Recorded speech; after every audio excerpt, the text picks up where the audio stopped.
Hi, everybody. Welcome to our next Fearlessly Authentic with Lucky and Yona. And Steve, you will hear his voice in the background, but he's not on screen. Partially temporarily. And tonight we are going to be having an awesome conversation about matriarchy and versus patriarchy. And, well, that's echoing. Sorry. I'm going to go over the definitions really quick, and then we're going to let Yona just freaking take off with it. Let him blow. Because that's how it rolls here. So the patriarchy, according to like just a random definition, and this is what we're going to tackle, is whether this definition is true or not, and if it's factual and all of that. So patriarchy is a system or society or government in which the father or the eldest male is head of the family, and descent is traced through the male line. Society or government in which men hold the power and women are largely excluded from it.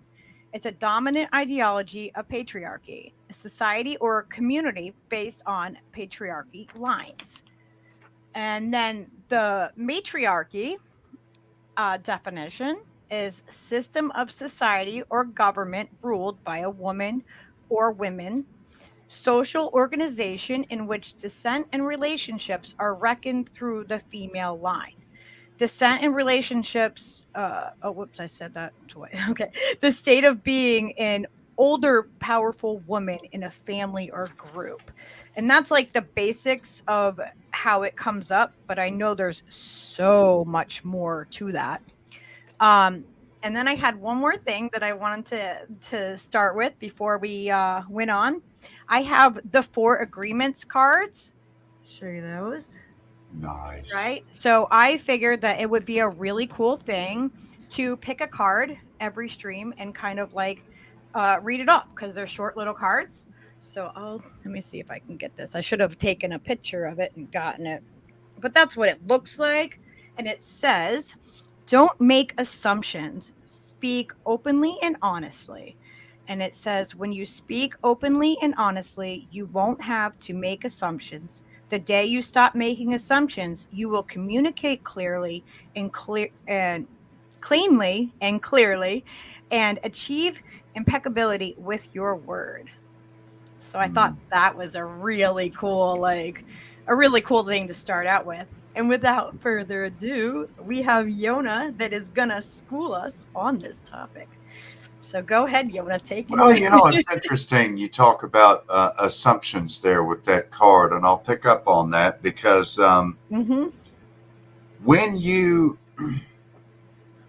make an assumption, when you assume something, you are making that assumption because you don't know for certain. Therefore, an assumption is a guess. And quite often, obviously, if you're guessing, obviously, to begin with, you don't know for certain because you have to guess. And the fact that you're guessing means the chances of you guessing correctly are slim.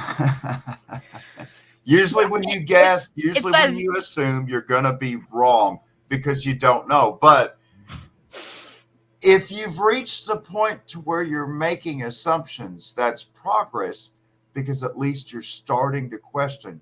You're never going to get any answers, whether they're wrong answers or right answers, until you start asking questions for yourself. And when the more you question, immediately you'll start to attack your own preconceived notions, and you'll start breaking down and having second thoughts about your own assumptions of what you had always assumed to be true, but in fact never was. And they say when you assume, you make an ass out of you and me. That's what I always remember, is that I've heard that and I was like, yep, that I don't want to make an ass out of myself and assume anything. So I will always ask the question and not assume if something is that way.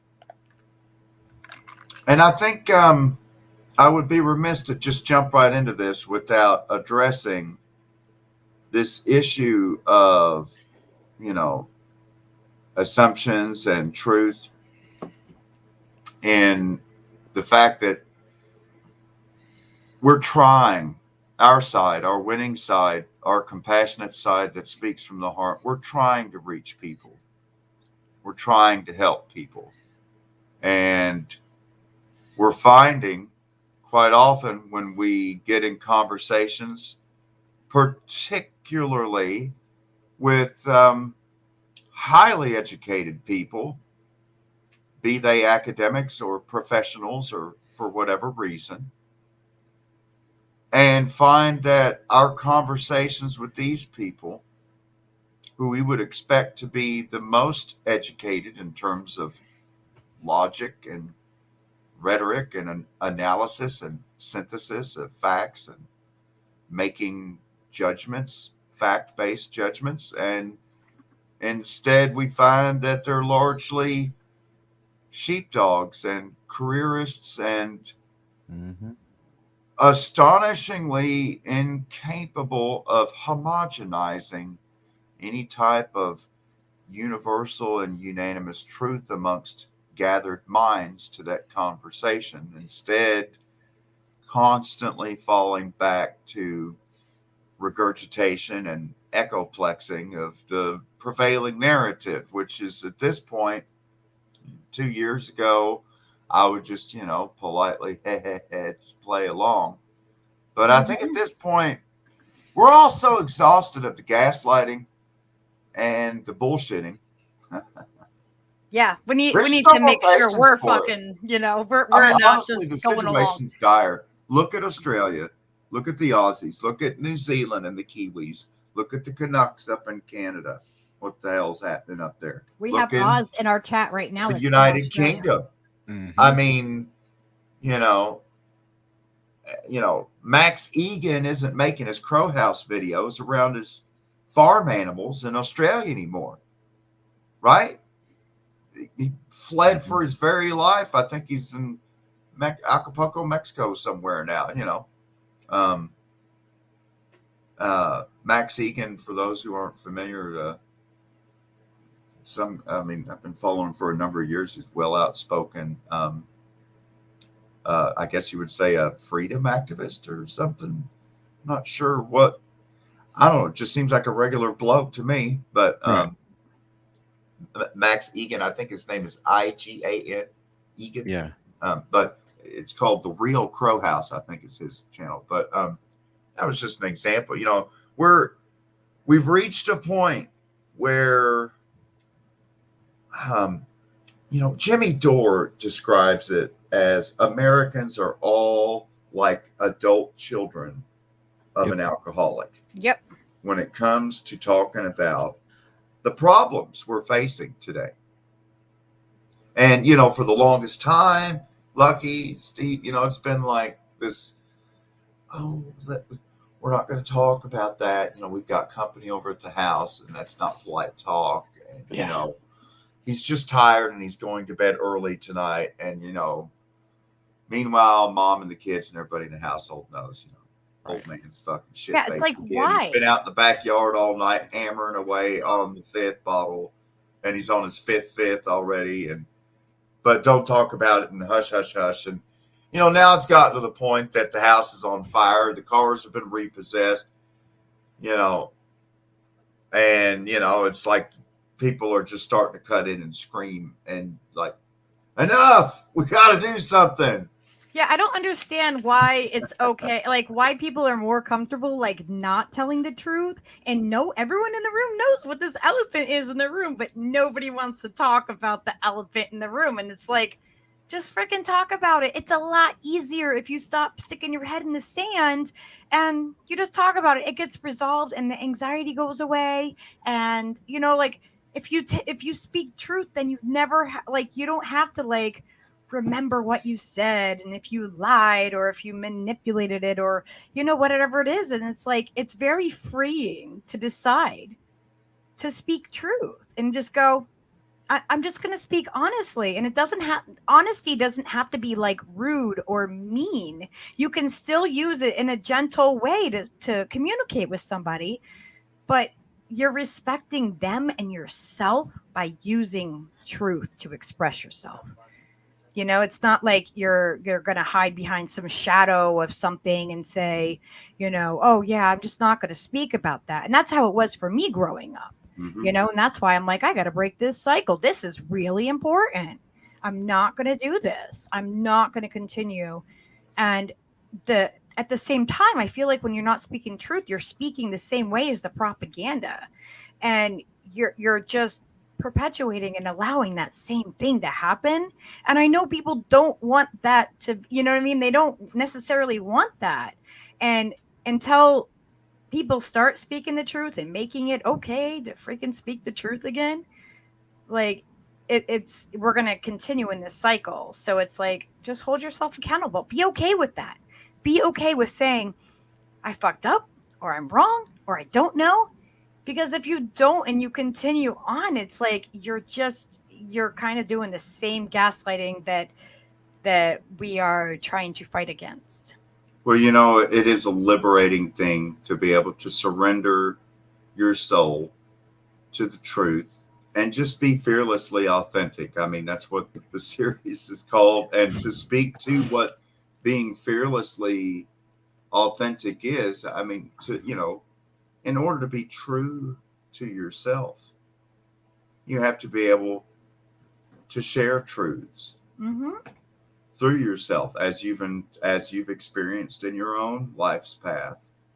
I mean, that's what being authentic is. And in so doing, you don't have to talk up yourself. You don't have to boast of your path. When you're fearlessly authentic, your true colors will shine forth for all to see. When you're not fearlessly authentic, you're going to start turning all kinds of different colors in the face, and it's really going to become startling to everyone else around, because you can only wear those masks, you can only fake, you can only front for so long. Changing it up, trying to switch it up for different audiences, you know, it kind of comes off like Kamala Harris in Paris trying out her pigged-in French English, to, I guess, gain a rapport with the French people there. But I think it just pissed off everyone, whether you spoke English or French at that point. Yeah, she just it's pissed not me off in general. I mean, imagine if the authentic. world actually spoke truth. Like, imagine where we could get. Imagine, like, the world speaking truth. Like, we would know who is a shitbag right away. You know what I mean? Like, if they had to speak truth. So, unfortunately, I guess we're gonna, to begin this conversation now. We've gone through the history of where we were and where we are and where we're going and how we get to where we're going. And that is the path of truth. And the path of truth is a path of matriarchy. And so we have to unfortunately, to have any type of discussion, we have to begin with basic words and basic definitions in order to proceed in the conversation. So, first of all, the single most basic truth is, without water, there is no life. Without sex, there is no life. Now, you have to disambiguate sex for the purpose of procreation from sex simply for the joy of sex. Yeah, for pleasure. Unfortunately, there are still religions today that and sects of those religions, sects, sectors of these religions, and still really frown upon any sex other than for reasons of procreation. Yeah. Masturbation's evil, and any type of sex that is not heterosexual or procreative in nature is a sin against God. And I know, it's really ridiculous. Absurd to one extreme of the spectrum. That is patently absurd. Jesus is hanging out with 12 male disciples all the time, but you're telling me, yeah, whatever. That's patently absurd on that extreme. And now we're reaching a patent absurdity to the other extreme of the spectrum, where we're being told that males with chromosome X and Y can menstruate and be birthing persons. That's the other extreme of absurdity. Okay, so basic I have a hard truths. time like with that. Like I really am excited to see your point of view on that, because like I get it and I get it and I don't, and I'm like, I don't really have like a fierce strong opinion either way on that. Here's the problem. We're all individuals. We all express the Great Spirit and have our own contribution to providing answers to the great mystery as we all walk our paths in this life. Not everyone is chosen to be a procreating parent. It's just as simple as that. There are many women, God love them, that try, go to fertility I was only able to have my clinics daughter. and, you know, It wasn't like take I didn't try drugs. after. You know, I mean, I know with my better half, there were some questions and it took a while, and there was really some doubt as to, you know, is it ever even going to happen? And changing diet, careful what we drink, careful what we breathe. I'm just trying to regulate all these environmental factors that may affect fertility. And then lo and behold, 1, 2. And so, you know, when it comes to roles, and I think we touched on this earlier about, you know, girls just wear pink, boys just wear blue, and I actually sex started writing a is just song to about make that. babies. And, you know, okay, so we can deconstruct some of this binary crap, but we still have to recognize that there are basic truths of natural law, like gravity, like I'm a land surveyor and civil engineer, so sorry, flat earthers. The earth is not a flat. It's a spherical geoid. I mean, I've done calculations and corrections for the curvature of the earth in doing reconciliation of quarter section corners where 2 ranges met up on the township grids, and that's the United States public land system when you're doing I watched boundary a line debate on that geometric the other day. calculations. But The debate was so stupid that I believe that it's a spear, and the girl that was pro like spear Earth, circular Earth, was not even convincing. If she was trying to convince me, I was like, what the hell is this? I'm like, she wouldn't even convince me. Like, she's not convincing, and I believe it. You know? you know, it's I mean, I guess it's different for me because I've used powerful enough telescopes on long baseline surveys, running control line surveys, and yeah, that equipment's heavy too that you're hauling around. You know, when I'm looking 4 or 5 miles through the scope to a 9-stack glass prism assembly to get my laser shot for the, you know, I have no idea what you're really distance. talking about. Yeah. You know, it's you put it on a tripod and you push the on button, and then a laser shoots out of the telescope and it reflects off the prism pole that is the target that you're measuring to, that's on another tripod. Yeah.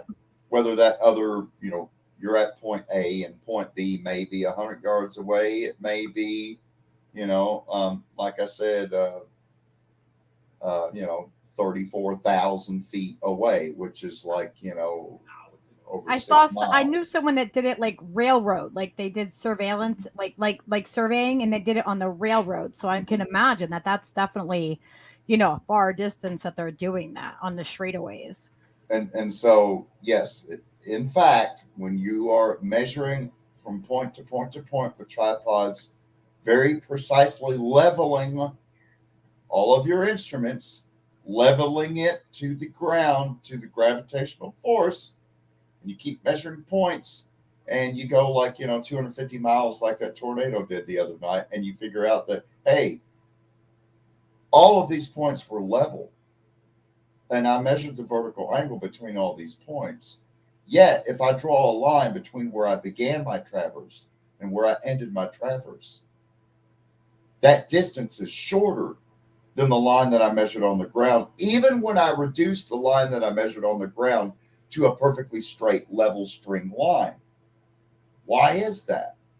Because the Earth's not flat, motherfucker. You don't even have to measure more than you don't even have to measure more than 15,000 feet, and you're already going to see more than a quarter of an inch of bowing if you of think the about a curvature woman's of womb, the Earth. But if you don't do land surveying, if you've never done these calculations, then I guess you could just talk out of your fucking ass about it. You know, it just. well, and if you just think about it, ignorance. the earth is very reflective of the woman's womb. You know what I mean? When she's having a baby, it's that same shape that you're taking, and women are connected to the earth and the moon and all of this, you know, and so it all, like, it doesn't make sense that the earth would be flat. Thank To you me. for bringing it back, you know. So it's time to bring it back. You know, I've got a clip we'll get into from Wow. Did you see what Russell. Oz put up before we go out of surveying? He said, my great grandfather trained a horse to take precise steps. He surveyed much of the east coast of Australia with that horse, and his maps are still in use. That's amazing. That is amazing. I can't. It's hard to think precisely how many pieces of rebar that I've beat into the ground with my sledgehammer, how many railroad spikes, how many nails I've beat into concrete and blacktop, how many trees I've walked up to that were on the line or the corner between landowners and taken out my long knife and carved out notches or blaze marks on the tree that will permanently scar the tree for the remainder of its life as a property monument. Certainly does less damage than a fence, but it does damage the trees. Blazes more than notches, so I went to the practice of notches. You know, all these monuments, all this intimate knowledge with the land, it really helped me have a respect for trying to nurture and care for the land, producing all of these maps. I mean, if you go to the Nelson County Courthouse, Bardstown, Kentucky, or the Hardin County Courthouse in Elizabethtown, Kentucky, or the LaRue County Courthouse in Hodgenville, Kentucky, next to the Abraham Lincoln birthplace cabin, close to where I grew up in New Haven, or if you go to the Marion County Courthouse in Lebanon, Kentucky, most of all, and a number of other courthouses, Springfield for Washington, Danville for Boyle, Liberty for Casey County, Campbellsville for Taylor County. Unfortunately, a lot of these areas, there's over 55 houses lost in Taylor County and several more lost in Marion County in the storm that just ripped through the other night when we were on the air together. And if you go into these courthouses and go into the court clerk's office where they keep the property deeds, the deed books, the mortgage books, the marriage books, and the survey maps, and you start flipping through the maps, eventually you're going to come across the last name of Anselmo, Anzelmo. That's I don't know, it's 4,000 or 5,000 survey plats I put out there. Wow. That's crazy. So many streets and subdivisions and developments that I've started out from scratch, staking and laying out the roads. Well, when we want to like build our own like sovereign like, you know, country, you know, we'll just have to have there you go. Survey. Draw up the plans and I'll translate them in all the languages. There you go. There you go. But you know, I guess it's good, you know, sometimes to share with the audience some of my own life experience and how I approach these things, because it's not when I talk about, you know, civilization and government and property title and private property ownership and these other issues. Again, it's not merely an academic ivory tower exercise of bandying about vocabulary. This is my life experience. I mean, I've been doing colonial land surveying off and on since the year 1980, and it's now 2021. So we're talking over 40 years. So yeah, I was born in 1980. I'll be 42 this coming up year. So I started helping my granddad drag a surveyor's chain on the ground when the world greeted the lucky burrito. There you go. My dad said that Mount St. Helens erupted right before I was born to tell everybody it was coming. So, you know. Turns out it was just making salsa for you. What's a lucky burrito without salsa? We need salsa. Exactly. So, with that being said, got this clip from Russell Mead's Lakota elder. Yes.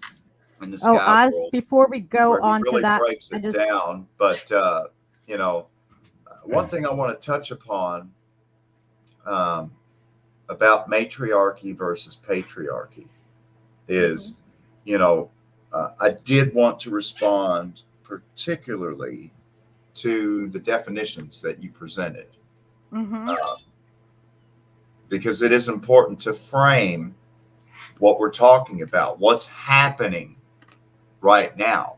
You know, and we've heard it framed as a great reset or a fourth industrial revolution. There's this coordinated global response with lockdowns and vaccine mandates and social credit score systems and vaccine passport systems. And now the United States, what's it called? United States Immunization Infrastructure Modernization Act. HR 550. Boy, what a mouthful. Your national jab, track, and trace database. So how do we know which unvaccinated people to drag off in chains to the local humanitarian shielding FEMA camp?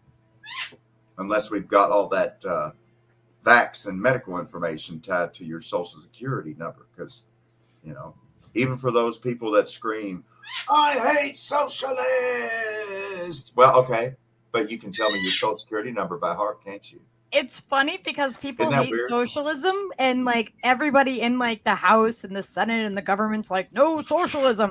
Well, what do you think that they are? They're getting paid off our tax dollars. They have socialism for their health care, for their income, for their pensions. You can't tell me that you're against socialism and then tell me that paid you use for those multi-million-dollar tunnel systems that they built underneath the Capitol, the Supreme Court, Congress, and other legislative annex buildings, so that they never have to face the public, so that they never even have to be seen. They have their own personal metro subway system, completely separate from Washington Metro. That goes over to Farragut Plaza and some of the other metro stations. How's the infrastructure on that one? You think that infrastructure is good? So, you know, there's compassionate, loving socialism and safety net for the ruling criminal class. And there's rugged, merciless capitalism for the rest of us. Truth is, capitalism is the English translation of the Spanish term La Conquista. Don't get it twisted. Some things get lost in translation. The Spanish call it La Conquista, and people who participate in La Conquista economics are called conquistadores, but today we would call them capitalists. Same. The same fucking thing. Same.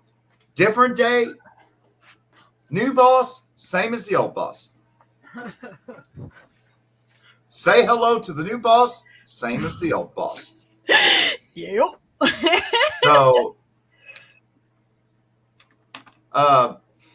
to get an idea But we won't be of fooled the again. context of patriarchy and patriarchy, before we go into Russell's presentation or just introduction to matriarchy, because it's quite a rabbit hole we're going down. Do you want me to give the first couple lines of each of those definitions, just so that people that are tuning in now can?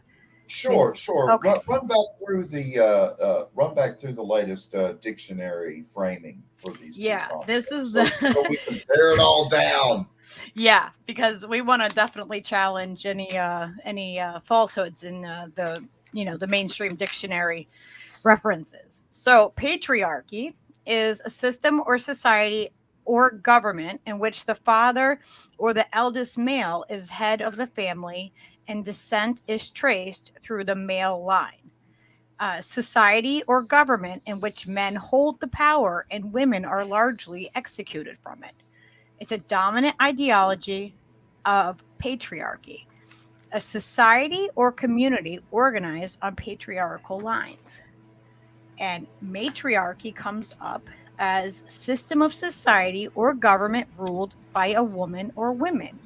Social organizations in which descent and relationships are reckoned through the female line. In the state of being an older, powerful woman in a family or groups. So that's the basic definitions that you find if you search it. How could any definition of matriarchy use that many fucking words and never mention what mater? The root of the word matriarchy is mater. Mater. And, just like other words that were borrowed into the German language, which is English is a Germanic language, right? Mein Name ist. My name is, right? Yep. From German to English. Many words were borrowed from Latin into. Did I get that right? Into German, Yeah. mater, right? So mater becomes Mutter. Muter in German. Mater becomes Mutter. Mutter is mother, right? Pater is father, which in Spanish becomes padre, like San Diego Padres, right? And that becomes Padre. Father, right? So mutter, mater, mother, okay. I don't know how many words was in that dictionary definition for matriarchy. And it's interesting. Say any of them. You read the patriarchy definition. Patriarchy did mention that your hereditary line, property line, father or elder male. But then it gets to matriarchy, it just keeps talking about, women, females, and they're running stuff. It took honestly, that dictionary definition must have taken some great amount of pain to write that many words to avoid using the word mother. Yeah. Somehow the word mother has become a dirty word, or it's verboten. I mean, the fuck is going on, Steve? I don't know, man. I ain't met a mother I didn't like. There's another part that I did find when I was searching for the definitions, and one did refer to a mother. So it said that it was like the difference between them. Divine mothers or mother goddesses with time or social religious structures changed authority gradually, transferred from the hands of females to the males, which thus rising to patriarchy. A gradual transition, you say. So they're saying the matriarchy, the women, and that the patriarchy, the men, right? Am I saying that right? Yeah. They slowly took over that transition just that definition puts it in a whole other perspective. Like, oh, Right. you rose to be a patriarchy, like Well, from let's where? think of The other part that I found was matriarchy is nature-oriented organic as a whole, maintaining balances, sources of energy, which do not harm nature. there we go. And patriarchy is a system that is consumer-oriented.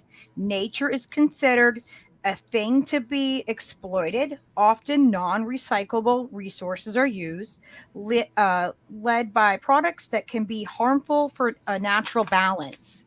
Whose definition is that? They get the unicorn sticker. Right? I'd have to look it up again. I didn't was know on the money. the page that I got it from, but I was just kind of like jotting stuff down to see like kind of like where, you know what I mean, to get my mindset That was the into closest to the. I mean, that last definition just about nailed it perfectly. Mhm. It's what we're talking about. Yeah, and it said like patriarchy is a society that's more of a conservative. It's not open to challenges. It discourages research at times. They can pose a threat to established norms, rather than it's not like a rational approach to looking at things. But on the other side of it is that the world, the matriarchy, the world as it harmonizes harmonizes several entities coming together in the harmony to the functioning of the universe. What is that? What did I write? Owning to its concepts of dualism and like balance. Mhm. So I tried to like find, a couple different ways to see where it went, like a differing definition. And I forgot. There's I wrote one other those thing down. I have to push back on that I heard in one of the other definitions, talking about that the transition from matriarchy Mm-hmm. to patriarchy was a gradual, incremental process. I guess you have to disambiguate in terms of which matriarchal and What? patriarchal societies are What, we you're talking leaving? about in a regional context, because most Native American tribes here within the continental United States were matriarchal based, historically speaking, and still are matriarchies. And the transition to colonial settler based patriarchy was very abrupt and in no way gradual or incremental. Just ask the women and children that were burned alive at the Mystic Village on the Mystic River belonging to the Pequot tribe in the great state of Connecticut, Yep. which was the very Not far from me. inspiration for the first declared celebration of Thanksgiving on October the 12th, 1637. And why were the Pequots attacked and had their village burned? Because they retaliated against a pedophile who was baby raping on Block Island in Long Island Sound. But, as much time goes by, Lucky, how little things have actually changed. Yeah, and now we that saw we're the rolling CIA into, reports, they just came out with all of that, and like all of, we don't even have to get into all that, but like it's disgusting that is what is protected.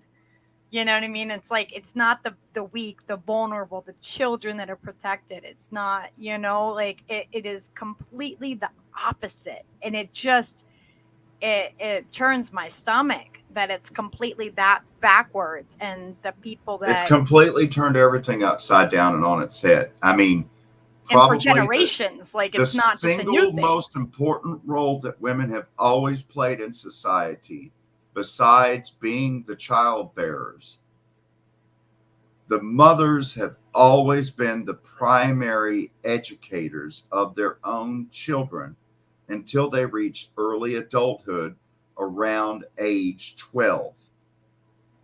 Let me repeat that. Until they reach early adulthood around age 12.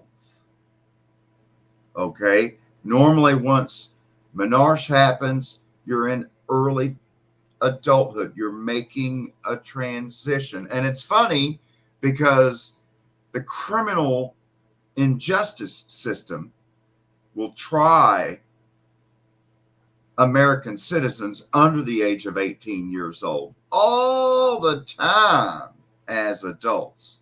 And now apparently they even recognize that under 18s, different states, different jurisdictions have taken it to different extremes, some as young as 7 years old, saying that children are able to give consent to medical procedures without parental consent or notice. Yet they're not adults, but they are, but they're not, but they are, but they're not, but they are, but they're not, but they are, but they're not. Well, you're 18. Sign up for war until you're 21. But you can sign up for delayed entry program into U.S. military when you're 17 or 16. Are you in reserve officer training corps? So, I mean, all these fucking games about when does adulthood begin and everything. It's when it's convenient. It's the mothers were the sole educators of their children until they reached the age of 12. Instead, we were convinced that we should entrust all of our children to the government to get them to and from safe schools in school buses. Everyone has to wear a seatbelt, except when you put your kids on the school buses, most of which don't have fucking seatbelts. And, and they pack kids in there. What, in 2 minutes? In 3 minutes, it's going to be December the 14th. So, for those that live in the Sandy Hook school that's not district, far from me either. December 14th is a special day in history for Sandy Hook School District. So, just trust your school. Trust the school bus. School buses don't have to have seat belts. Well, but everything that you drive has to have a seat belt. I just did a podcast about a school in my town that they had 2 kids running around with guns on the school campus. Yeah. And it's a high school, and they had blanks in there, thankfully, but the entire thing was not handled properly. The adults didn't know what to do. The kids were trying to tell the adults, like, hey, we need to lock the classrooms. We need to do this and we need to do that. And the adults completely failed the children. When I first heard that story from you, Lucky, I was really hoping and praying that school had a school resource officer with a golf cart that he was able to get to in time so that he could jump on that golf cart and leave campus with all his guns on his belt to go get help, as I've seen on videos before.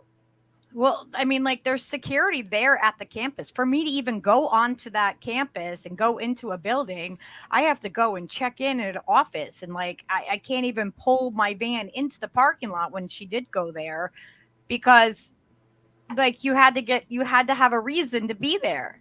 And to think that there's people in this country that claim that there's a school to prison pipeline. Why you would ever think that?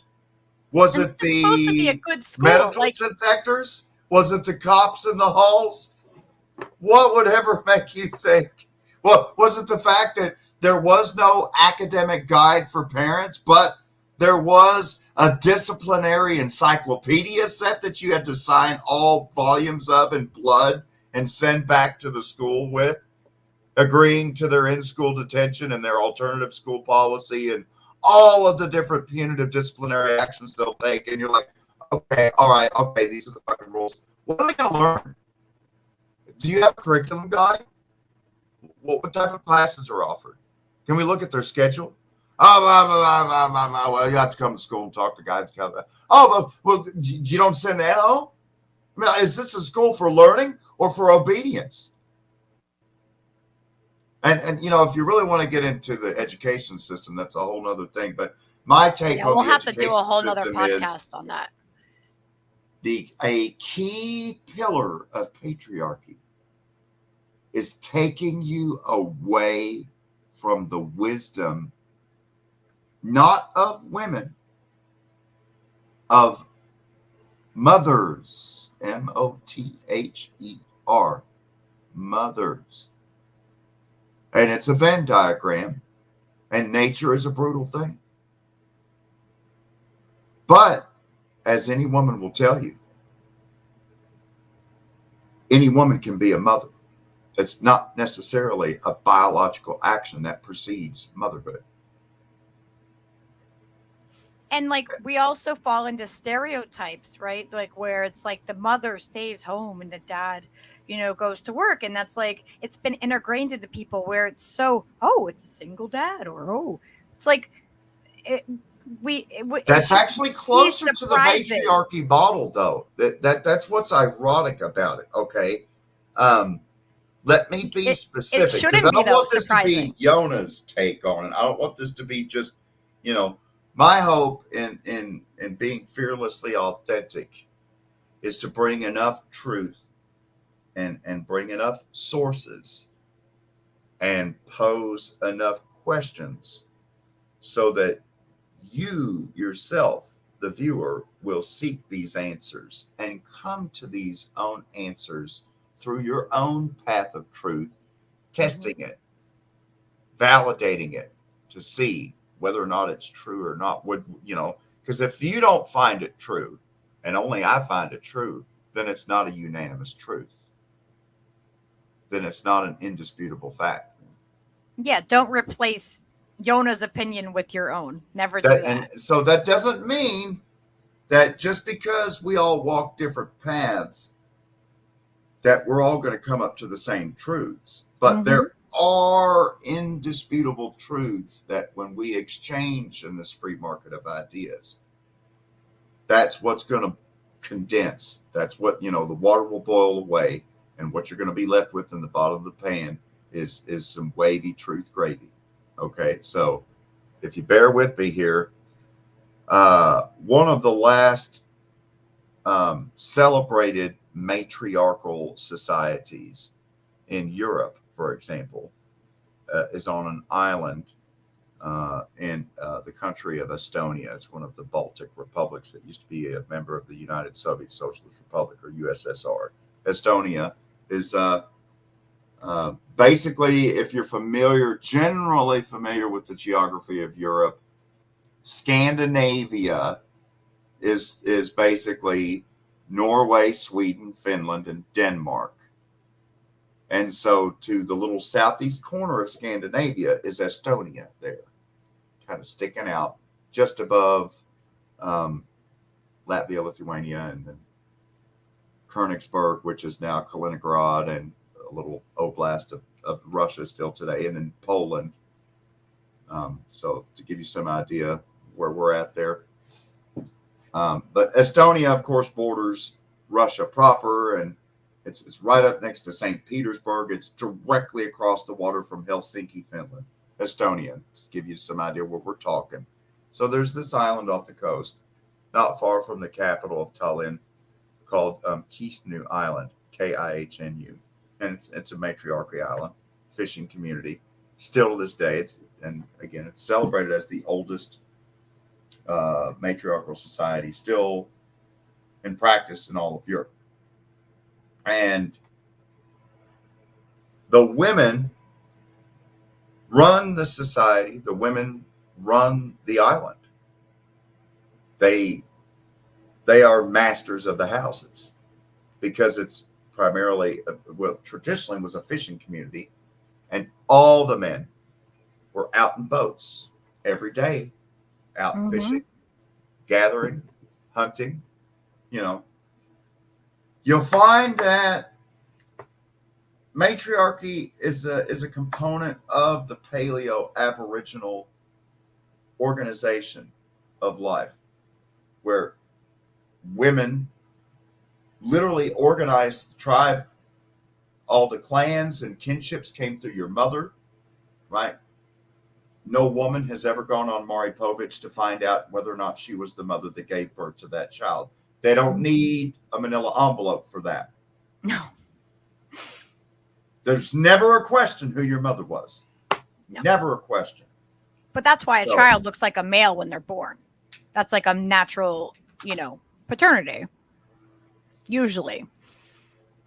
And so, we get to this point where Today, on the island of Keith New, there is still some that go out and fish, but most of the men today in the year 2021 are going to the mainland and working jobs.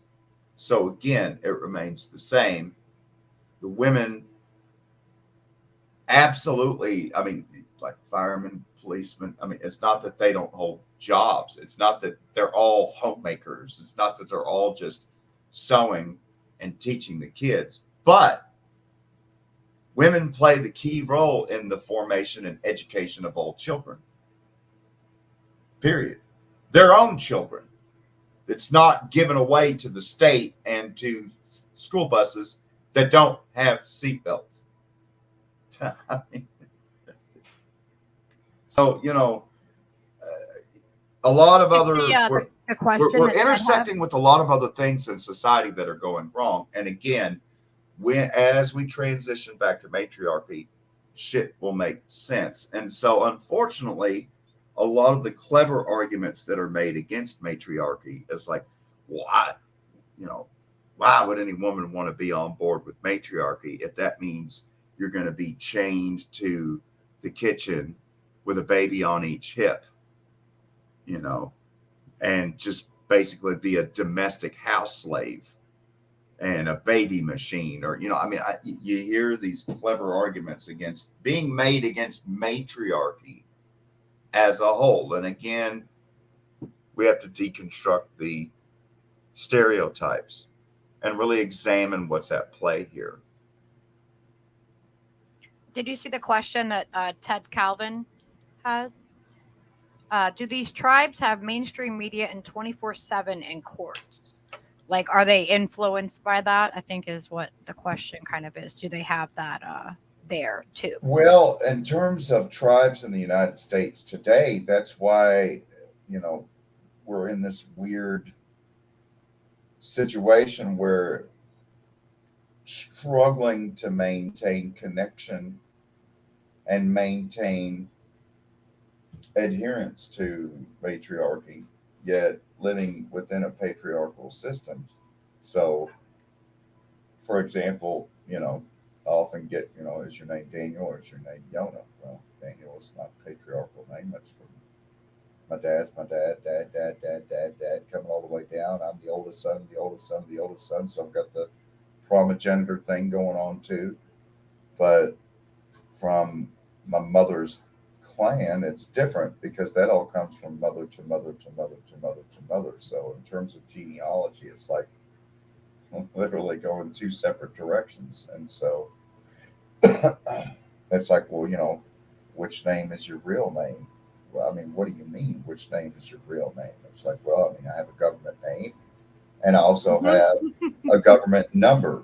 Well, which ID is my correct ID? Is it, you know, is it my serial number? 384784050? I probably shouldn't say my social security number, but I don't care. It's part of the conversation. Am I a fucking number? Am I a government name, which is just a collection of saints? Saint Daniel the prophet, Saint Salvatore, Saint Anselm of Canterbury. God is that thought of which no greater can be conceived. People laugh Am I at just me. a collection of saints? You know, I mean, is my name Toby Waller or is my name Kunta Kinte? People laugh at me when I say my government name. They're like, "What?" They're like, "That's funny." I'm like, "No, that is my given government name. It's my official name, but I go by Lucky. Like, that is the name that I go by, and I don't, you know, I introduce myself as Lucky. I don't, you know, strangers too, like people that I meet like everywhere, and it's funny because people are like, "Oh, your government name?" Like they kind of go, "Oh, wow, that's that's a weird thing to say to a lot of people." And you know, Lucky, there are people on the internet that argue, you know, the only way we're going to fix this up is if, you know, when you're online, you have to use your real name. You have to use, or, you know, people have to be able to link to your government name when you're online so we keep track of, you know, basically to end anonymity online. You know, no more VPNs, no more proxy server, you know, this whole merging of identities and stuff. And, it's really sad to me because, you know, I say it's sad because, I mean, you're going to let some entity that doesn't know you, that didn't bring you into this world, define who you are and define your identity for the rest of your entire life. That to me is sad. How can you be fearlessly authentic when you're only living within roles that have been pre-designed for you, and you've just been shoehorned into them? I mean, I can only think that's going to lead to burnout and absolute soul collapse. I mean, it's hard to be someone else for other people. So much easier to be yourself. Ted said that they use their real name, nothing to hide. I don't have anything to hide. This is me being authentic with the name that I use. Like, this is what I prefer. This isn't, like, it's not a name that, like, I have a name that was given to me by birth, but that wasn't a choice. And so I choose to use the name that I feel is more reflective of me. And that's my way of being authentic. Well, so there's a lot to deconstruct in that phrase from Ted. And I really appreciate that comment, because that comment just raises so many questions to me. I use my real name, nothing to hide. Well, I'm fearlessly authentic. And, I'll give you every single name and alias I've ever been called, including the cuss words.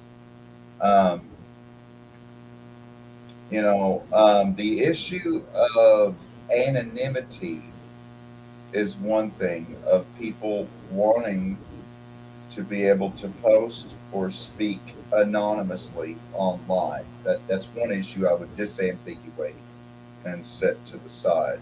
Another issue that I would make with that statement was your quote unquote real name. Well, is my real name the name that comes from my mother's blood? Because I think my mother had something to do with me coming into this world. Otherwise, I wouldn't even be here. Or is it the government name, which had nothing to do with my birth and being brought into this world? It's a good question. It really is. What's real and what is adopted? Right? I mean, I could go legally change my name. I have, as an adult, I have adopted a government name that was given to me and that I had no choice over. Mm-hmm. I also have a Cherokee name that was given to me before I was born that I have no control over. So whether it's Yona or Daniel, which is my real name? Well, when I speak from the heart, I'm Yona or I'm Daniel. Whatever you want me to be. But real is when I speak from the heart. So, to me, my real name is when Ted makes up a nickname for me. Yeah, because it's reflective of you. Now I'm in Ted's thing. So if Ted calls me Yoda because he likes Star Wars, I'm Yoda. I call you Yoda too. I don't give a fuck what my social security card or my driver's license says. To Ted, my real name is Yoda. Because we're speaking from the heart. It's a spiritual thing. Patriarchy and paperwork and documents and procedures, the foundation of our legal system and our ownership system, I mean, and if you look back in time, you know what I mean? Like, there was no identification. Back in the day, it was like you had to take someone's word for what their name was. Remember, like, you know what I mean? Like, way, way back, like, there was no paper to prove that you were so-and-so or not. Even when it came to, like, when the white man went across the country and did the gold rush and all of this, you know what I mean? Like, there was no like real identification. There's the third thing that I have a major issue with what Ted said. Major issue. And that was Ted's comment at the very end totally went all Joseph Goebbels on me about, well, you shouldn't have nothing to hide. Okay, Joseph Goebbels made a very, very, very, very famous propaganda statement. You know, those that have nothing to hide have nothing to fear. Mm-hmm.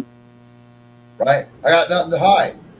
Well, if you got nothing to hide, you should have no problem sacrificing as much privacy as I demand you sacrifice. You should have no problem with that. I've major problems with privacy, and you know, if you got nothing to hide, you got nothing to fear, and that to me is just a trash canning of the entire concept of privacy. Because no more at any time that I've ever been alive has it been more ridiculous how much secrecy there is, how much classification there is, to the point that we're supposed to take a forced medical procedure, but they're going to drag their feet for 75 years to release the public information that's already been given to our United States Food and Drug Administration, But that we're they supposed won't to give be this transparent. information to their own people for 75 years. Seriously, there's so much. I mean, I had a top security clearance. I was in the U.S. Army. Full disclosure, I volunteered. I got out. I did not re-enlist. It was a good experience. It was a bad experience. It was a learning learning experience. I've so I'm learned, sure. it made me who I am today. I've got a lot of lifelong friends, but I got to tell you, I should never, ever, ever, ever, ever have to defend my right to privacy. And the argument being made that, what? I leave my front door and back door wide open when I go to sleep. I sleep completely naked with no blankets on the bed, with my bedroom door wide open when I go to sleep. I got nothing to hide, man. Yep. I never lock my cars. Every time I go to the bathroom and shit, even in public, I leave the door wide open. I got nothing to hide. There's never any reason whatsoever for any privacy at all. But now, I totally understand the FBI and the CIA and the NSA and Customs and Border Patrol and Immigration and Customs Enforcement and Transportation Security Administration. Blah, blah, blah, blah, blah. Well, they all need this privacy. They all need the secrecy. These Fair people that warning, work if you for us. visit Yona, you're going to see him naked. That's fine. It's a everyone has a human body. Like, what the fuck is the problem? By the way, I actually do sleep with clothes on under a blanket. I close the door when I'm in the bathroom. Turns out there is a need for privacy. Everybody recognizes the need for privacy in your life. Don't gaslight me, bro. You got nothing to hide at all. Even when you're taking a shit. You don't just go out on your front yard and bury your ass and shit right in a hole you just dug in your front yard for the whole neighbors to see. Come on now. There is a need for privacy. He said that he understands. He said, I understand in your case, but it's about these people who hide under fake names. So now that's another name? issue that Ted points out, because Mossad, that would be Israeli intelligence, they have Hasbara trolls, huge troll farms. China has troll farms. Of course, we've heard loads about the Russian troll farms. I don't know how many are there, but trolls are all over the place. This manufacturing of an echo chamber.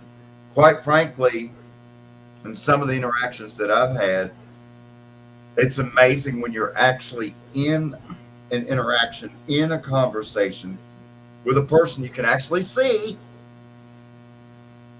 and you still feel like you're arguing with the robot. Shout out to stuff.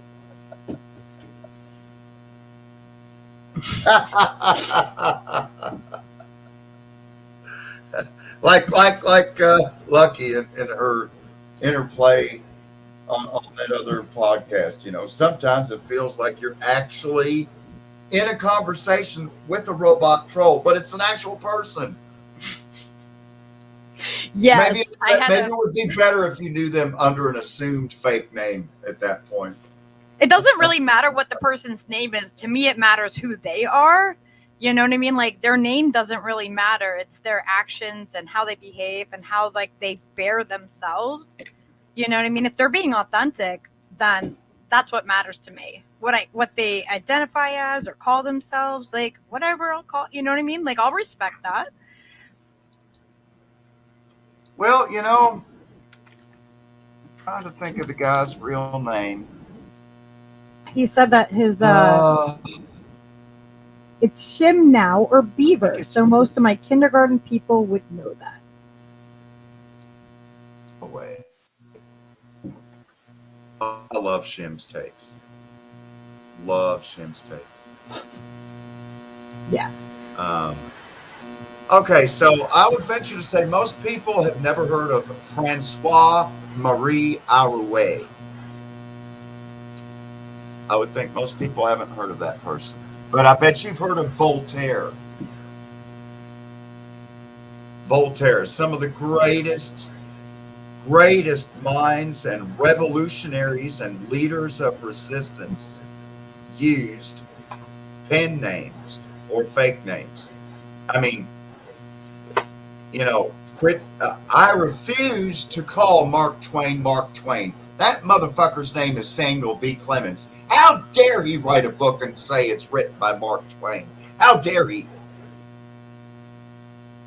You know, but today is different. Today we're dealing with the real issue of trolls and, you know, what's real or not. Again, I'm like you, Lucky. I don't really give a damn what name or code or number or symbol. It can be the fucking artist formerly known as Prince symbol. I don't give a fuck who's on the internet. I don't care if you're famous. I don't care if you're a bum on the street. I don't care. It's who you are inside that matters to me. You know what I mean? Speaking like, from the heart, and what are you trying to say? I don't care what language it's in, and I don't care how you identify.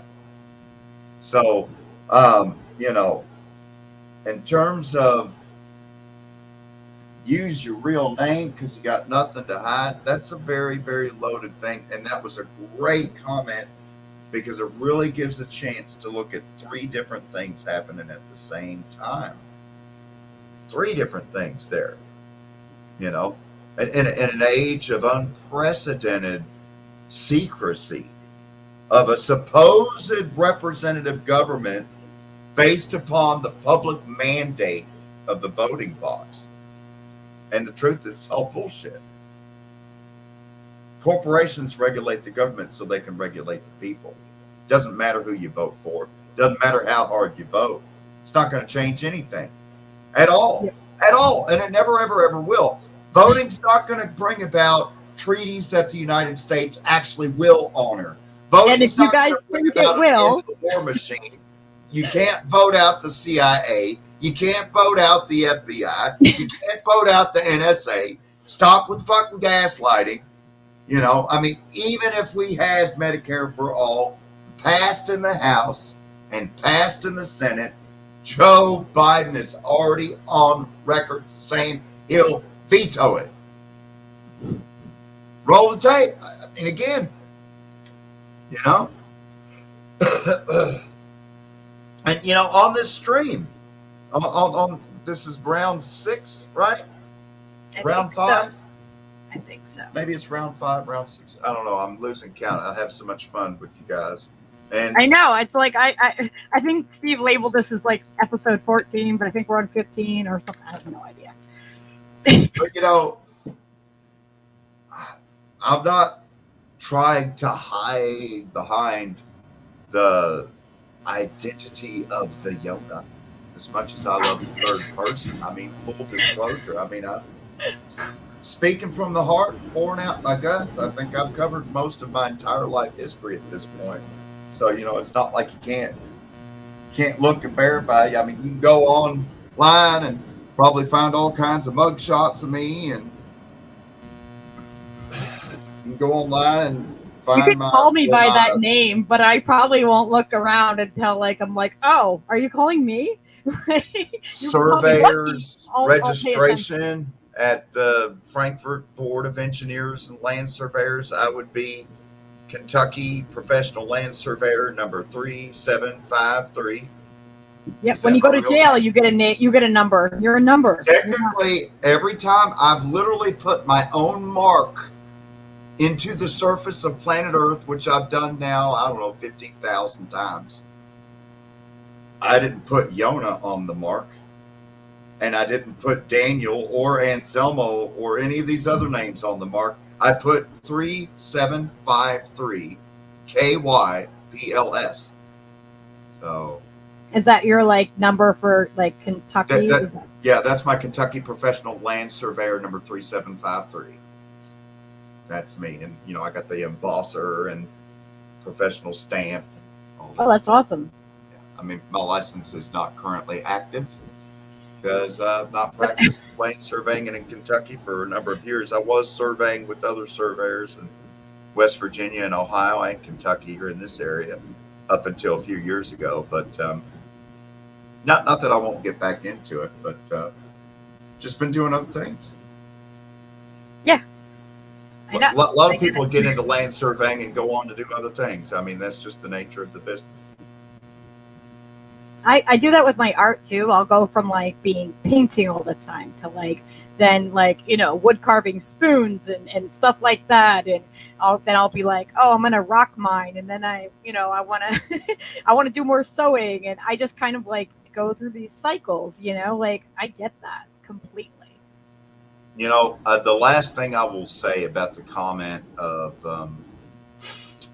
did you see this one? Yeah, I think people would be nicer if they had their real name on a chat. And this is the thing about it. We are now in a point where it's so hard to have heart-to-heart conversations with people that aren't in your regular circle. And it's becoming even more difficult to reach out into new circles. I don't know. I do that all the time. New friends. And I do that all the time, though. Yes, that is like my habit. It's becoming more difficult as time goes on. You have to be intentional with it. Right. It can be done. And I'm finding this more and more and more and more.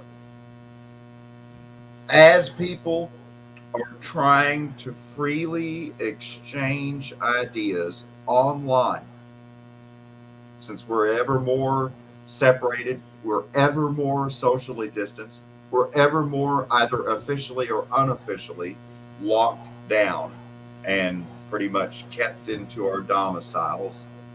It's harder and harder to interact with people. And as we're getting into these interactions, there's this growing chorus of people saying, you should really have to use your, you know, I see that you posted a comment, but I can't really evaluate your comment until I know where you live and I know what your first and last name is. What? Huh? I thought we were just exchanging free ideas here. It's kind of creeping me out, man. Why the fuck do you have to know my birthday and my social security number and my legal name just to have a conversation? That's going to make it nicer for online exchange of ideas. So again, I'm not picking on, I love that comment. And I love his takes because it's really allowing to talk about the shit that's going on today. Okay. Like on Twitter, it doesn't matter where you go. I mean, if you can't just take someone's idea on its own face value without having to know, well, was it a man or a woman who said that? Why does it fucking matter? Well, were they black or white or red or purple? Were they French or German? I need to know. And what's just their matters legal what's in name? their soul. Only then can I decide whether or not their statement that 2 + 2 = 4 is in fact logical. Again, I'm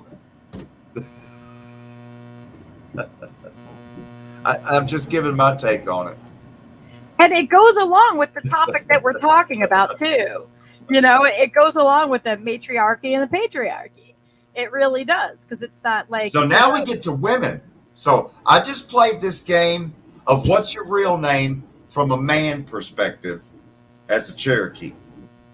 Now imagine you're a woman. Okay? Was your last name your mother's last name because she had you out of wedlock and never married your father? Or were you born with a different last name from your own mother, even though she was unmarried, but gave you the father's last name? And then you're on your third relationship. So actually, a lot of women will have a stack of driver's licenses with different fucking names. So what's your last name? No, Lucky. What's your real last name? Like real, like, well, I mean, I think the most real relationship Super I had common. was Super the second common. marriage. So I'm going to go with his last name, but I liked his mom better. So I'm going to go with my second mother-in-law's last maiden name. That's my real name. Okay.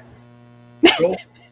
I know it's really weird because, like, if you look at it, it's like you need to take your father. Yes, Ted. It's all about intent, and if you keep your intent moral, then it should be no problem. Exactly. And people can go online and like you make like a million handles on a thing. Like it doesn't mean that, you know what I mean? And they do that, and it goes back exactly to their intention. Like, why would they intend on doing that? And like, I think it's a really good thing to bring up that you know what I mean? Like, people don't use their names, but when we ask people like to email us or whatever, like we're asking everybody to email pictures of their animals, we see their names usually in like their email or something. They use their real name, and I don't like I don't know if it's like doxing or whatever. I don't use that name. I use their name that they prefer on, you know, on the screen, unless they want me to use a different name, you know. And so for me, it's about the intent of just, you know, respecting what that person wants to be called, you know. To be fair, I'm sure that when Caitlin sends emails, the email is not at Bruce Jenner.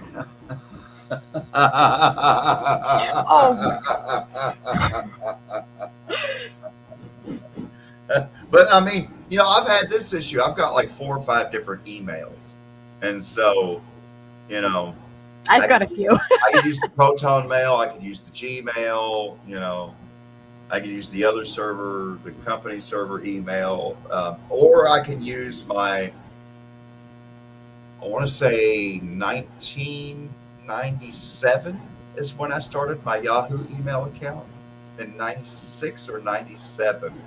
1995, I think. I don't know.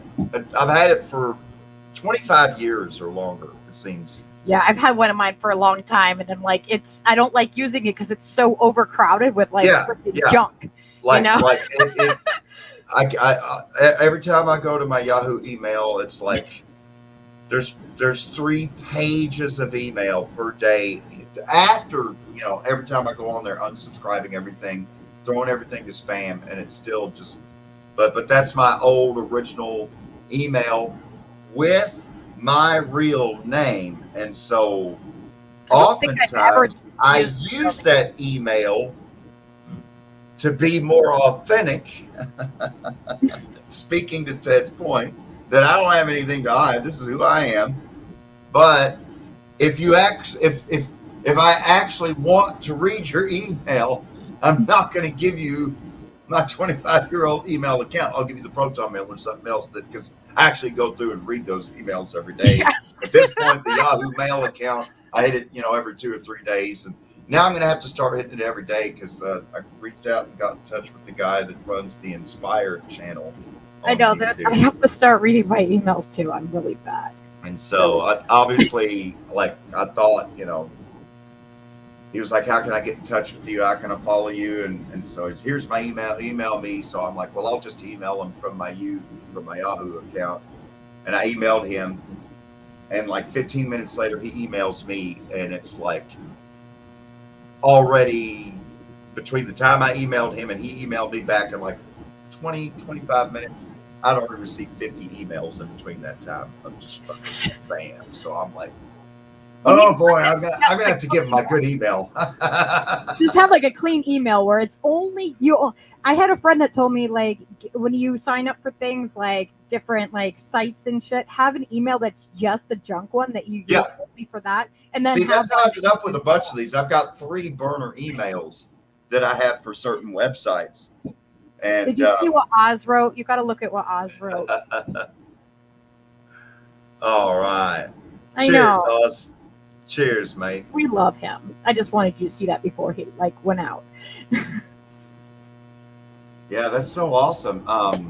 One of let me see the relation here. Because this is one of those Appalachian relation stories. Like, let's see. My old lady's first cousin's second old lady. My old lady's first cousin's second old lady. See, that already sounds like one of those. It's like my third cousin's husband removed 3 times or something. Anyways, so my old lady's first cousin's second old lady is Australian. And she, like, I've learned so much from her, like Vicky Fabrecki and Akadaka and Drongo and just a bunch of terms and stuff. And it's just because I'm a polyglot. I've studied all these things. I'm just fascinated by language. So I'm fascinated that you know it and that you're willing to come on here and teach us and like freaking it's mind blowing. I'm always like, oh shit, I need to digest this. Like I need some digestion time.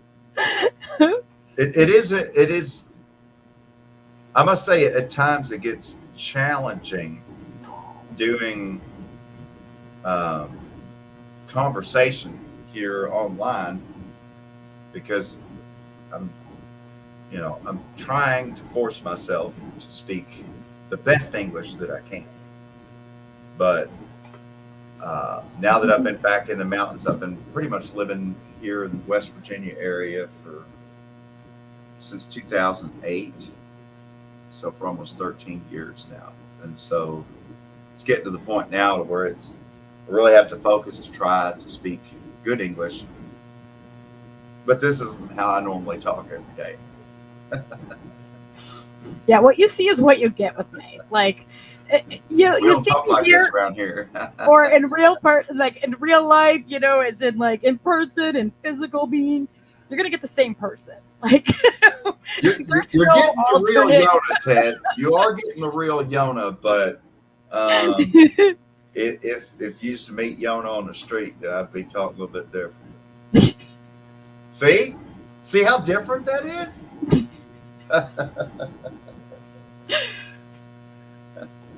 and that still today this stereotype propagates, particularly across the United States, when it comes to Kentucky hillbillies or Ohio buckabillies or West Virginia hill jacks or just Jed Clampett Appalachian types in particular.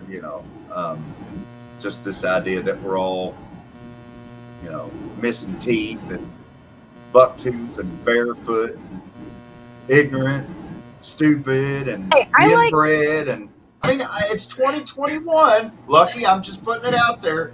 Still today, you go to the other 47 states outside of the heart of Appalachia, and if you start talking like this, you start talking like this around people, and here come all them jokes. There they go again with the, hey, talk like that's more for us. Hey, we like to hear that. We ain't never heard nobody talk like that.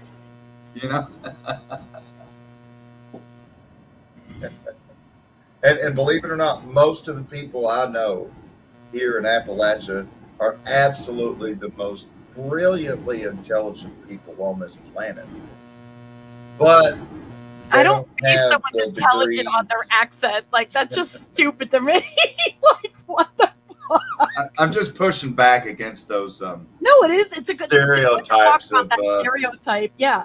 I don't here in Appalachia, But then again, I'm from the West Coast, and then I moved down south, And then I've been up in New England for years and West Coast and back here. So like people are like, where's your accent from? And I'm like, well, it's kind of like all over. And if I'm like down in the southern, or I hear like that southern draw, I'll start picking that up in my own, and then like if I'm near like a lot of Boston or New York people, and like I kind of have like this whole like like melting pot of it, and people are like really confused. I really confuse people. It's like, guess what? That's my secret. Have you heard of this this comment that you posted, Lucky? Have you heard of the potlatch? I think that Charlie said that he has heard of it. Potlatch. I wonder if that's anything like some of these local currencies. He said it has to do with something with community and giving. Is that kind of like a barter like system? Because I was thinking that there were some communities that had actually put out their own currency for use within their town that was only good within their town. An analogous example would be like for those that have ever gone to one of the Walt Disney World parks in Orlando, Florida. When you go on to the Disney property, you can actually convert your money into Mickey Mouse Disney dollars, right? And while you're within the Magic Kingdom or Epcot Center or one of the other theme parks at the Disney properties there in Orlando, on those properties you can use those Disney dollars as an exchange. So I wonder if that potlatch is like. It said it's based on giving when you're strong, and you can receive when you fail. So that makes sense. It's like a community thing. Like when you have something to give, you give, and when you need something, you know what I mean, you get that support that way. I think that's how. Now we have something like that in the Cherokee tribe. That's called Gadugi. That would be spelled Gadugi. If you wanted to look that up on the internet. Gadui. Yeah, Gadugi. Oh, Gadugi. I spelled it wrong. I missed a word. Gadugi. Because the root of the word is gadu, Gadu, which is the word for bread. So Gadugi is literally bread people, and Gadugi is basically like the concept of Ubuntu, where the whole community comes together. Yeah, that's and what does community things for the entire community. It originally was. The Gadugi was, going around and giving bread to those that didn't get any fish or deer meat or, basically like soup kitchen type idea. Yeah, he said on here, it reminds me of like a rainbow kitchen. Everybody eats. Yes. So yes, he said, same thing. like that, I get that rainbow. I'm like, oh, yep, that makes sense to me right away. Like a rainbow kitchen is like, I've done that many a times. So we have these concepts in our indigenous tribes. We just have different terms for it, but it's the same thing, Lucky, as the rainbow kitchen. Same thing. So they said that as young fishermen, you catch as many as you can, but you give them away. Yeah, that's beautiful. It's being in a community. Oh, that's great. That gives us a chance to circle back to Keith-New Island in Estonia. We always can circle back. Where we have this matriarchal society on this island, still in the year 2021. And how has that survived? And what does matriarchy look like in a modern world that's extremely oppressed with dominant patriarchy? I'm going to be listening. I just got to get some more coffee. Mm-hmm.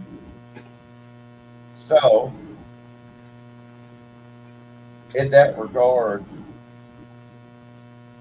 the organization of each household, the instruction of children, the managing of household expenses and supplies has always been the women who do that. And I would venture to say that quite often most American households today with families raising children, that the mother, the woman, still plays a key role in managing the finances and budgeting the money, making sure that the groceries and the toilet paper and more, floor cleaner and hand soap and other things are kept in the house. And so, is that because of the role that is natural to us, or is it a societal role? Well, naturally, I think it is a natural human role of the mother to run the household.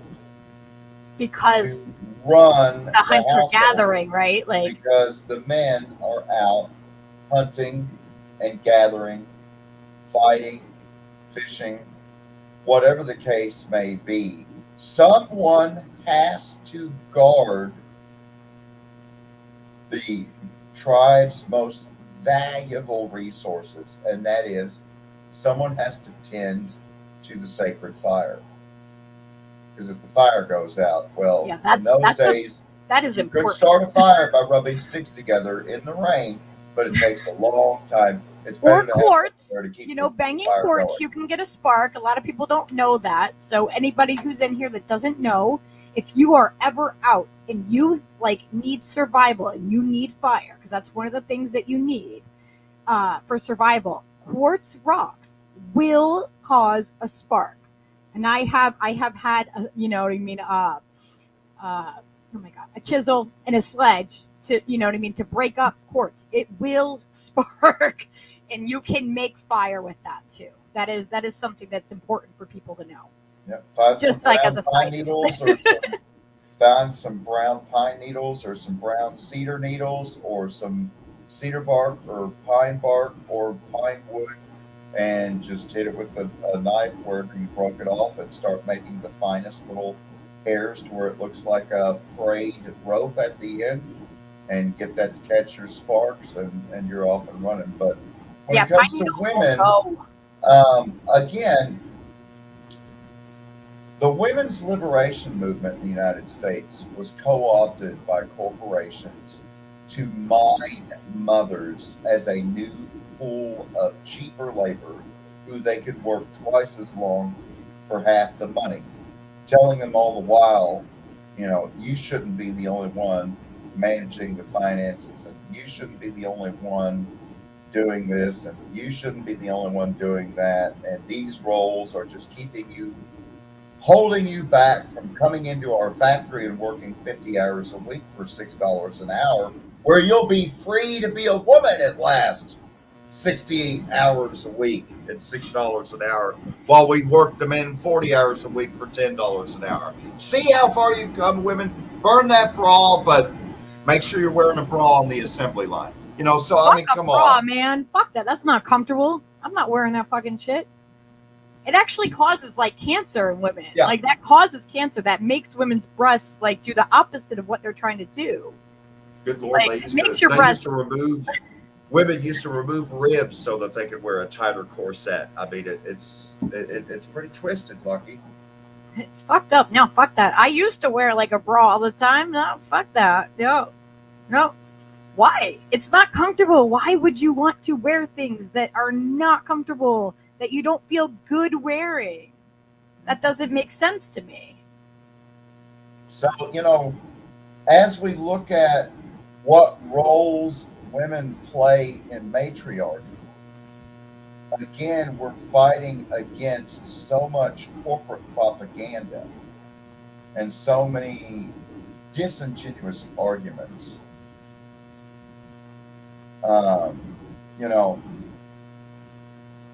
I'm so glad that you took the time to read those dictionary definitions of matriarchy so that we could have a chance. And I really appreciate the interaction from the viewers.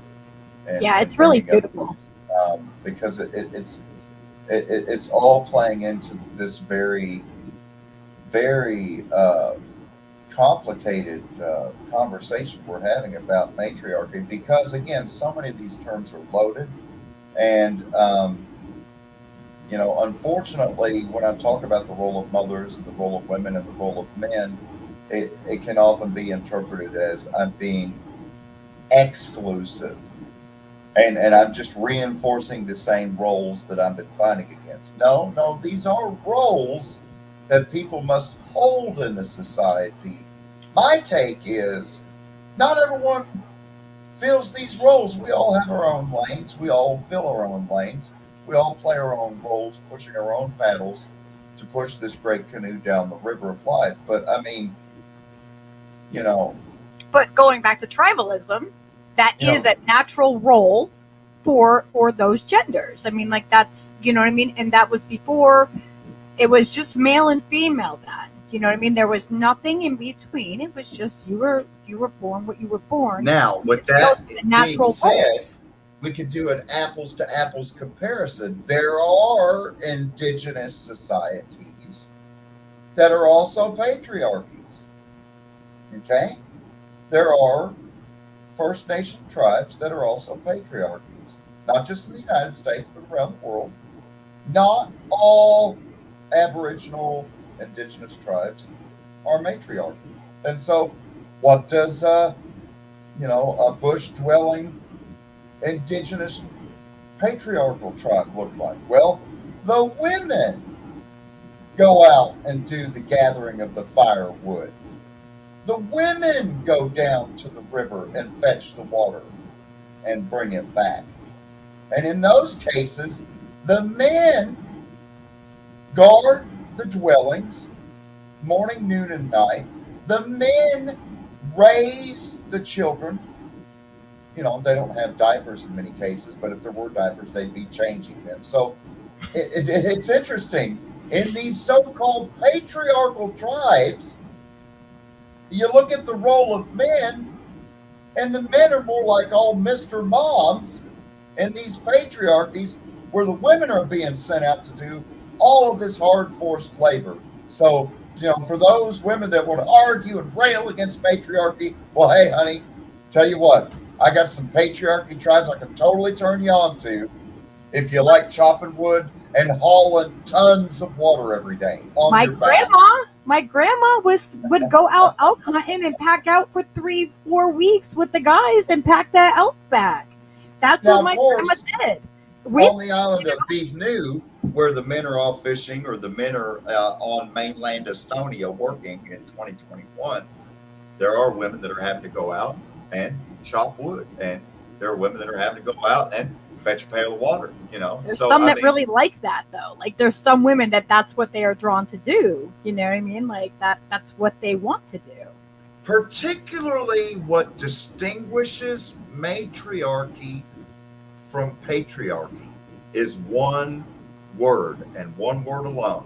And this is the main lesson to take away from tonight's round. And that is nurture. Nurture. Nurture. Yes. Women inherently nurture. Men must be taught, men must learn to nurture. Men that never learn to nurture, well, they're pretty much all unredeemable assholes. We know them. But there are women that aren't nurturers. That's true. There is women that it's less common, but there are women, and I've seen it, like where the woman just, you know, leaves a child like with the father or whatever, and they just take off. And it's not as common, but it does happen. And it's something that I'm really interested in learning more about too. Nurturing, although it is inherent to the female gender, and there are other traits that are inherent to the male gender, from a biological perspective, you know, unfortunately, in the modern society that we live in today, this mining empire that mines people of their free thoughts, their free feelings, their free prayers, their free spiritual desires, mines all of that away and leaves in its wake doubts and fears and uncertainties. And through that, slowly but surely, we're taken away from our true selves taken away from our true inherent abilities. Because, that woman that is not nurturing, that just leaves the children with the man and goes off. I mean, my first wife suffered from a terminal case of pharmaceutical pill addiction. Terminal case. It was fatal. And she still had female intuition. All men know this. Even in the United States of America, the most oppressive patriarchy on earth, perhaps in all of history. And yet still, men recognize there is this thing about women, whether they're mothers or not. There's just this, it's female intuition, right?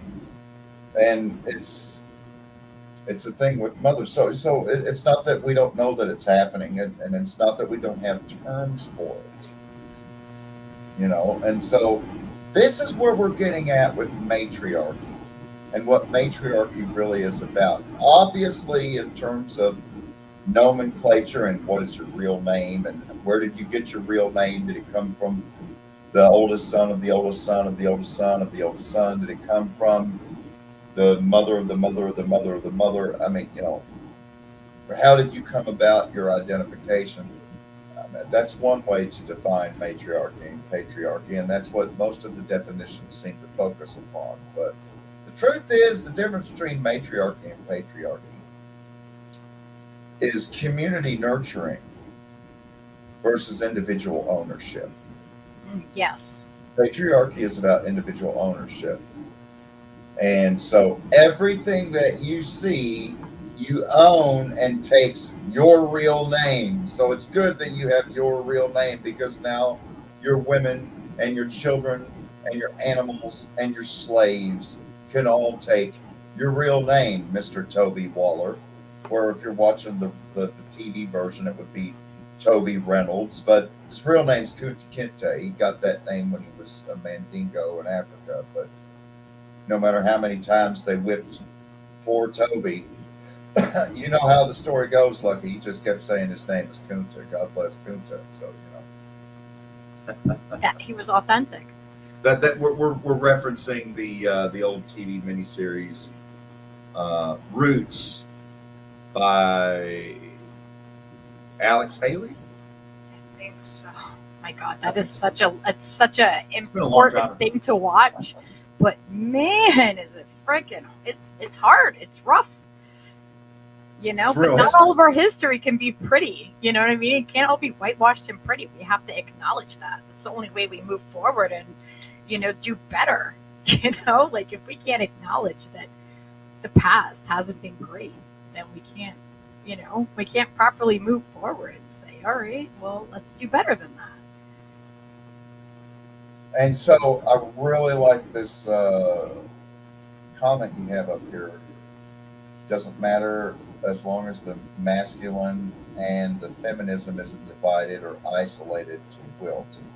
Masculine combined with feminine makes a whole. Who does what is personal choice. So this is the thing about it.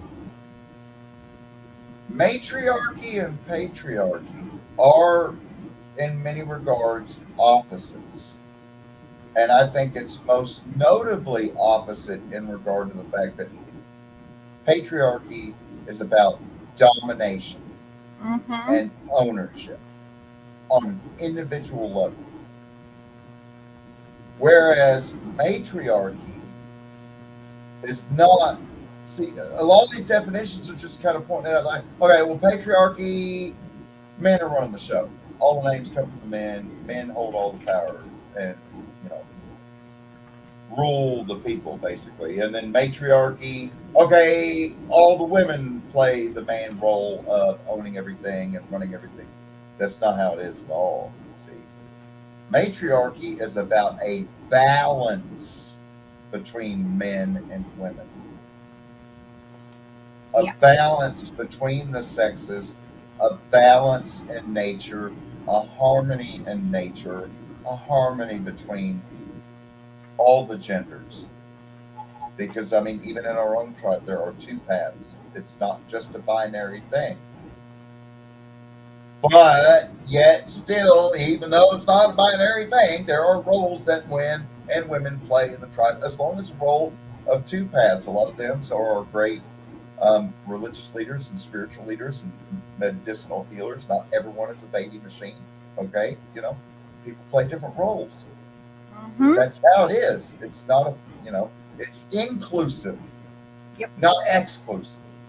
Yep, it's kind of like the feminine masculine thing too. Like the feminine masculine, like it's not tied to one gender or the other. Like I have a very good balance of the two, and I, because I like to do things that are typically like the male gender roles, but I'm also like that nurturing, that nurturing side too. Like I have a balance of both, and I think that's really important, and not allowing anyone else to tell you that sex you have hormones. to. We both have those. Women have both sex hormones in the bloodstream. Men have both sex hormones in the bloodstream. You might get the idea that men only have and produce testosterone, and that women only have and only produce estrogen. Now there's also progesterone and there's other chemicals, but there's a lot of talking about estrogen and testosterone. Women have testosterone levels that regulates drive and everything else. Men have estrogen levels that regulates drive and everything else. So I mean, the point to be made to take away with matriarchy is this. Patriarchy is naturally unbalanced, out of balance, disharmonious. Yeah, it's exclusive. Whereas matriarchy is inclusive, harmonious, working in concert with the other dependent ecosystems in a balance. So what's going on here? Why are these so divergent? What's the difference? And the essence of the difference is,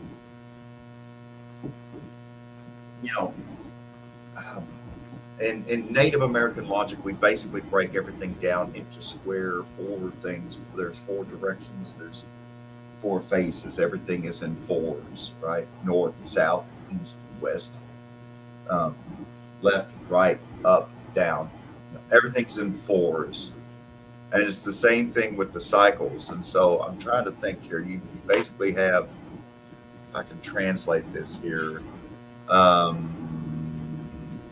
like domination. We'll start with patriarchy. Domination. Okay, that would be from 1492 up until about 2018. Domination, right? Then we have the second phase, dilapidation. What was the end year on that? It was 1492 to what? 1492 to 2018. Okay. Domination of patriarchy. And now since 2018, we're watching the dilapidation of the patriarchy as it's crumbling away. Yes. And so we'll call that phase 2. And then phase 3, and then phase 4. Phase 3, after dilapidation, follows purification, right? Because, you're dominated, you build all this stuff up, it dilapidates, it decays, it crumbles, it leaves a fucking mess, like a controlled demolition in downtown New York City on September the 11th, 2001. Now there's this huge rubble pile to clean up with melting rivers of steel because somehow jet fuel melts fucking steel. Whatever. Okay. Almost every podcast. I love it. There's architects and engineers for 911 Truth, and then there's land surveyors for 911 Truth. That would be me. So, domination. It all ties back together. Yeah. Domination, dilapidation, purification, and renewal. And so domination and dilapidation is the patriarchal moment. That's patriarchy. I can sum up patriarchy in 2 words. Domination and dilapidation. Build it up, tear it down. Build back better, tear down faster. Build back better, tear down faster. Build back better, tear down faster. There's patriarchy. Two modes. And then you have matriarchy, which is what we're transitioning to, which is purification and renewal. Purification and renewal. The oceans do this with the tides. Mm-hmm. And they actually clean and wash the beaches. As the moon comes around and the side of the earth that's closest to the surface of the moon, literally the gravitational force of the earth pulls against the mass of the water and causes the high tide, the lunar high tide, right? And then as the moon goes around to the far side of the earth, the water goes all the way back down and it's sucked around to the other side of the earth because now it's got the high tide, right? And you have this ebb and flow, ebb and flow, ebb and flow. And in the same way that the beaches and all the shorelines are purified, in the same way that the oceans are purified through the tides, women are purified through the lunar cycle. Mm-hmm. With the, biologically speaking, they can study the uterine wall lining and see how it thickens and thins and sheds and purifies and renews. Purification and renewal. Purification and renewal. And so now the same thing is happening to the entire planet Earth. Yeah, and it's not something we can control. It just happens naturally, and it's a natural cycle. This is where we're going. So shamed, you know what I mean? We're all just passengers on this big rock. I'm just letting you know what's going on and what's happening. It's not like I'm in control. It's not like I can change the trajectory. I'm just giving you some terms and some method to the madness that's happening, because there is method to the madness. Yeah, just breaking it down to simpler terms that we can, understand. So we are now going into the purification ritual. We're here. Purification. And at the time of purification, you will either be pure and purified, or you'll continue to uptake poison. And it's funny, the situation we're at this point, we're literally talking about people that are literally injecting poison versus people that are literally self-labeling as pure bloods. I can't make this shit up. I know. That's where we're at. We're here. I said it last time. I'm saying it again. We're here, folks. I didn't think we would get here to this point. I didn't think it would be this easy for it to happen. Like, I really didn't. I thought, no, people are going to resist. There's no way. I agree, Charlie Brown's rebellion. Religions seem to be patriarchal while ancient traditions are largely matriarchal. Well, there's a reason for that. Ancient traditions lasted a whole lot longer than these modern cults of possession, domination, and dilapidation. Let's see. Science can and has looked at ape society structure and measure violence, stuff like that. And if you got an alpha male structure, you're going to have violence. A female one, way less.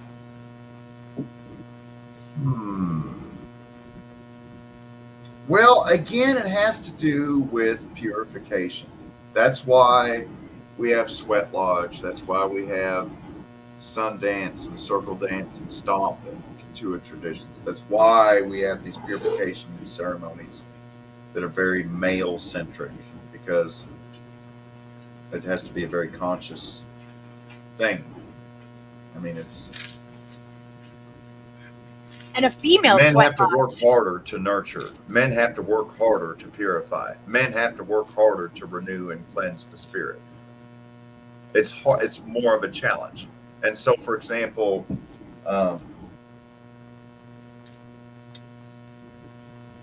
when it comes to nurturing, I think that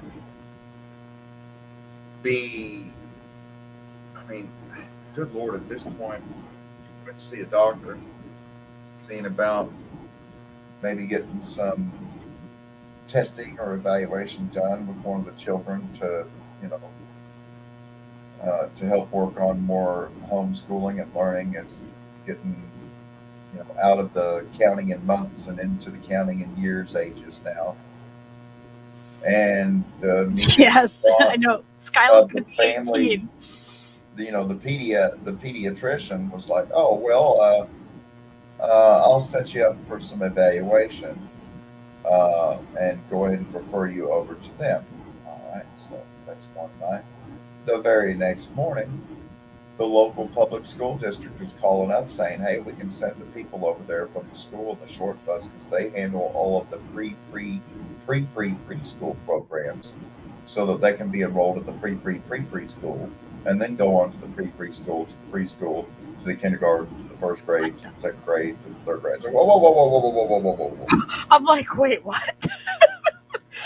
I'm not enrolling the children in public school. I'm not sending these Cherokee babies off to a modern boarding school. Never again. You people don't get to have my children. Ever. Not for 1 hour, not for 1 minute, not for 1 day, much less one school year. Eat a bag of dicks. That's breaking a cycle too. Eat a bag of dicks. You're breaking a cycle. Yeah, they're going to learn in That's Cherokee something just like, you know, we used to learn. And you know, down on the res in Cherokee, North Carolina, we have the Gadoo Academy, which is teaching all subjects in Cherokee, as well as teaching them English. And now I think we're getting our first senior class because it's been 12 years open. But I mean, and you know, that only took 150 years to finally reclaim teaching our own children and our own language, our own culture, and our own history. Fuck you, settler colonialism. I got a bag of dicks for your manifest destiny that won't go away. You know, it's really, it's fine. We've reached the purification. We're here. It's happening. We have to break that cycle of allowing these things to continue to happen and say like no more, and we have to stand up and for our children and the next generations to come. Like I can't ignore it. I can't just continue on as generations of past have. Like that's beyond. Like we are failing these children, and we all need to step up and say, you know, they matter and they need to matter, and we gotta stand up for every single one of them. Wow, that's the perfect introduction to Russell Means. You're like channeling the inner Lakota spirit at this point. I can tell you've done some sweat lodge. I have. You're channeling the spirit here. So I really, nothing I say is going to add to what Lucky just said. So I think without further ado, I think I had this queued up for. Yep. It was like around 1:53 or something. Yep. And it's just like it's basically about 3.5, 4 minutes. This just knocks it out of the park. So I think we've laid enough groundwork. This is where we're going, folks. Russell Means, Lakota Elder. Here you go. Here we go. The human female is the only being on earth been chosen by the great mystery to be purified with the moon. With the moon. They're purified naturally. My God, we're men. We don't live as long as we know nothing about purification from within. So we have to create our purification rites. Hence the sauna, or the inipi, the purification lodge. So we have this, and they teach men how to nurture. If you don't know how to nurture, then you're going to be afraid. And in that fear, you know, my ancestor, Chief Luther Standing Bear, who wrote a book, first part of this century, called My People the Sioux. And he wrote another book, The Land of Spotted Deer. No, The Land of the Spotted Eagle. I'm sorry, The Land of the Spotted Eagle. And he said, if you don't know the forest, you will come to fear the force, and what you fear, you will want to destroy. That's patriarchy, because they're out of balance. The first living thing they fear are their women, because they have no understanding of women. Women have this other sense, which the white male calls, what is it called? I lost it. It's called intuition. I heard her say it. That's what he calls it. I call it sacred knowledge. This ability to see things clearly. This ability to feel. And think of the woman, how she goes from a child into a woman who is naturally purified. And she goes through this life rearing children, teaching men how to nurture and be in balance, and then reaches the change of life, and where she becomes the elder that lives longer than men and has this full woman power. Until you know a woman, you'll never know life. And so our ceremonies here on this earth are to celebrate womanhood, to learn minutely. So we go through the inipi, the purification lodge, the sauna, so that we can feel, have some little notion of what it's like to be purified. And we go through the sun dance and tear our flesh and create the blood, because we want to have a minimal understanding, at least, of what childbirth is all about. When she tears her flesh and gives her blood to create life. What is patriarchal societies the world over? I don't care if it's Islamic, Judaic, Christian, Hindu, Buddhist. They're all male gods. I've yet to see a male anything give birth. I'm sorry. So, therefore, it's impossible for them to create. Oh, that's great. Duh. So they've come into this full flower of womanhood. And you'll know in indigenous societies, and indeed in all societies, but when an elderly woman speaks, people listen. That's it. Cut the track.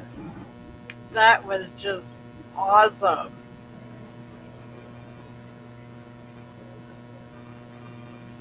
See why I said that was the perfect segue? Wow. Yeah. It's These funny shows because are just getting more cohesive by each episode. It's just more and more connective tissue, like ligaments and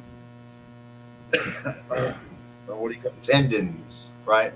The part of your flesh that attaches muscle to bone, you know, sinew. Yeah, I always say that, yes, sinew. Yes, exactly. And sinew is what they use on dream catchers, that people don't know that. That I use artificial sinew usually when I make dream catchers, but, you know, and traditionally you put that, it's dry. It looks like a dry, thin, like jerky type thing, and you put it in your mouth to hydrate it, and then you can use it. It's literally connective tissue. Literally connective tissue. So, wow, I can't believe I believe we touched every base. Totally knocked it out of the park. And yet, we made it from the beginning and all the way around this revolution back to where I started. But when I had planned out how this was going to go, I had planned on doing it in completely the opposite direction. I had planned on starting with the Russell and then going, but We work on naturally here. it went up, you know, naturally my matriarchy show went in completely the opposite order that I had planned. So I think I did it right. Because maybe if I had done it the way that I had planned to do it in my order, that just would have been a patriarchal order. So by doing it in complete reverse order, I think we have actually done our matriarchy show in a matriarchy sequence. So I think we're doing it right. Yes, I know, because like it's funny when I learn like traditions and things like that. I'm always like, yeah, like it's like yeah, I already have that. Like it's like an affirmation of the knowledge that I already know and that I feel, and that like he said, it's not intuition. What did he say? It's not intuition. It's where did I write that? Well, the white male calls it intuition, but he said the Lakota and as well the Cherokee, we call it the sacred knowledge. Sacred knowledge, yes, sacred knowledge. Yes, I wrote that down. And I think that's like I like that better. Women are the keepers of the sacred knowledge because it burns in their hearts, it lives in their wombs.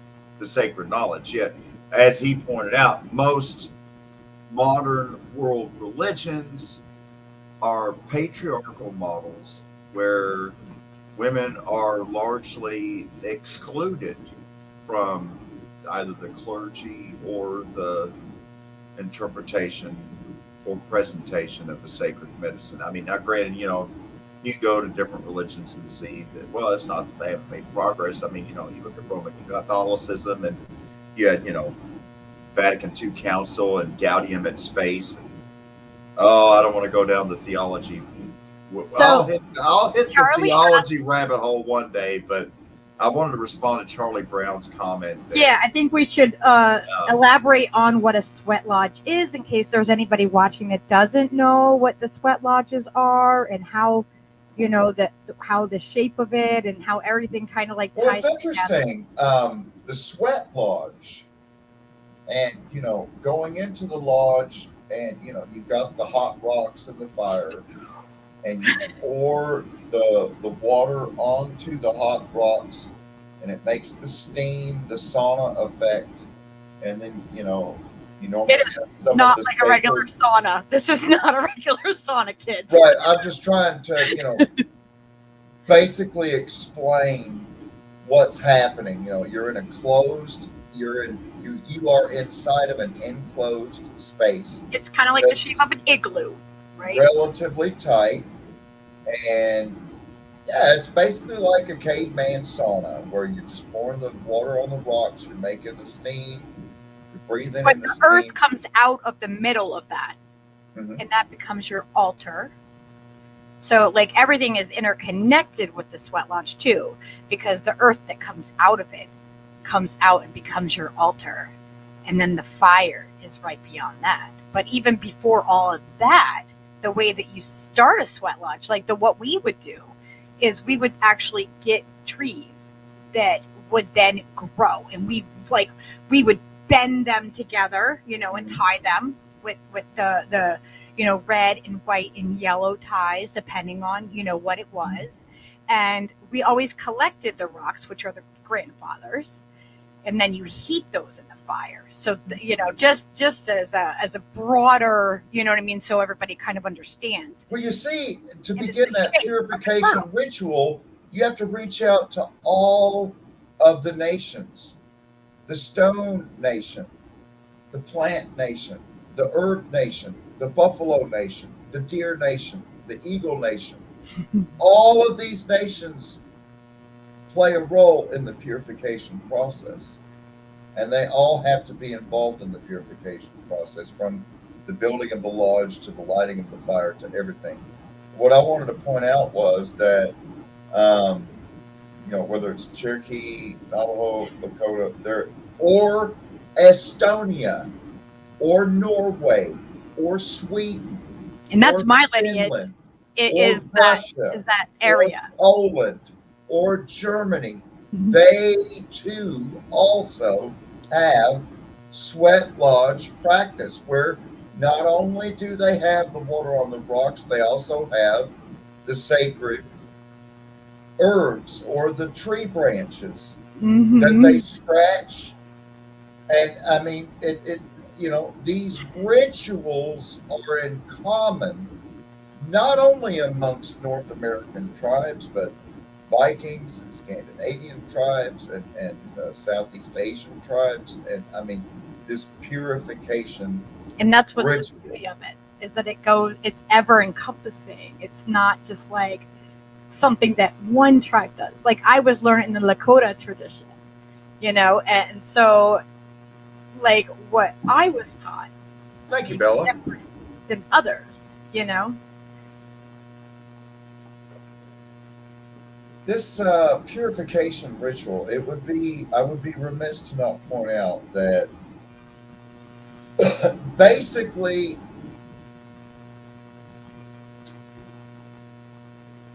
my interpretation of the purification or the sweat lodge, we would say that the Aussie,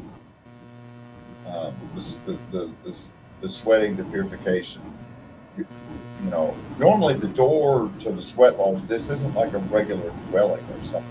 You normally have to practically get on all fours to crawl inside of it. Oh yeah. Yeah. It's like crawling into a beaver's den, but you're basically essentially spiritually trying to zero your odometer. You're trying to go all the way back to the point when you were conceived. And then you begin from the moment of first contact between the male snake and the woman's son, right? The joining of the sperm and the egg, to speak in the biological terms. And that's what your first prayer begins with in the purification. And from there, you then basically gestate spiritually within the sweat lodge, within the purification, until finally you're literally come to term and are then birthed and reborn again. And so it's funny, even in like some of the Judeo-Christian traditions, you see this with born again Christians and being reborn, or they'll use like getting more into my theological seminary training, but washed in the blood of the cross and transfiguration of Christ and all this stuff. Again, it's talking about purification. And how did the crucifixion and transfiguration of Jesus Christ and his dying upon the cross and the shedding of his blood for the sins of all mankind? So it's a purification by blood. So, a lot of these things in the Judeo-Christian, I'm tongue-tied. A lot of these things in the Judeo-Christian tradition are in fact honoring matriarchy, honoring purification and renewal. And so a lot of the narrative within, for example, the synoptic gospel accounts, Matthew, Mark, Luke, and John in the New Testament of the Holy Bible, it's symbolism. And they're actually paying tribute to matriarchy and purification, but it's symbolism. Because if you go back to the earlier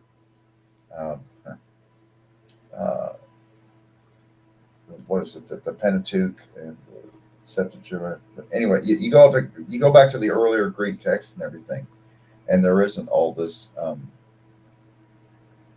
crucifixion and all this Stations of the Cross narrative in there. That was added later. It's all about purification and transfiguration, and going into the tomb and then being purified after 3 days and then coming out reborn again and living life everlasting. It's the same thing with the sweat lodge, and you go through the whole purification process and then boom, you come back out renewed, reborn. And it is hot. Like sometimes you're in a sweat and like I did all women's sweats too, where we would go in even in the middle of winter in like a sarong to get inside, and we would take that off and put it aside. But you're literally sometimes laying with your body to the earth just because it is hot and you want to stay in that lodge and do the purification. Because I've done all women lodges, and that is intense. And that kind of leads me to what Horse Gal said women are not usually invited to the lodge. There's a reason for that. Sweat lodge is generally reserved for men because sweat lodge is the only way that men have to purify. It's their only way to purify. So it's not to say that sweat lodge is exclusive only to men. Mm-hmm. It's that the purification, the sweat lodge process is really one of the only paths to purification for men, whereas women have other ways to purify. And oftentimes, I mean, in the same regard, when you go to traditional indigenous communities that still have sweat lodges and they still live entirely indigenous off the land, that, you know, those that often have male exclusive sweat lodges also have menstrual huts that are female exclusive, and you don't see men going into the menstrual huts. And, you know, I've heard, you know, not all tribes are the same, but generally speaking, menstrual huts have to do with the purification of women and their own purification process. But different tribes have combined this, and, you know, we've come through time and we've dealt with assimilation and adopting of other things and being melted in and boiled in. But the basic elements of purification of the soul and the heart and the mind, so that you then can renew yourself and renew all life around you. Because as your soul heals, you're then able to channel more healing to other people. In the same regard as when someone in your inner circle of intimate friends suffers major pain and suffering, it affects everyone that circle. Everyone. Because it's a vibration. It's a wave. It's a ripple. It's a tide. And it's going from the Bay of Fundy all the way to the Gulf of Mexico. Yeah, I had lost two friends in one day. I'm actually going to do a whole stream about that, but I had lost two people in the same day, and people just came and they just held space with me. They just sat with me. They didn't ask me questions. They didn't engage in conversation unless I was engaging in conversation, and they just sat with me. And that's what it's about. Is like, just, you know, because it affected all of us. Like, when one of us is feeling like so much pain, you know, like I actually reacted so strongly to it by the end of the day of having to call everybody and having that responsibility to repeat over and over again, like, you need to sit down. Like, I am not joking. Sit your fucking ass down. I have something really bad to tell you. And to tell them that not only one of our friends died, but two, and one was young, 24, the other one in his 50s. And they were, you know what I mean? Like, they were all part of our very close, interconnected family.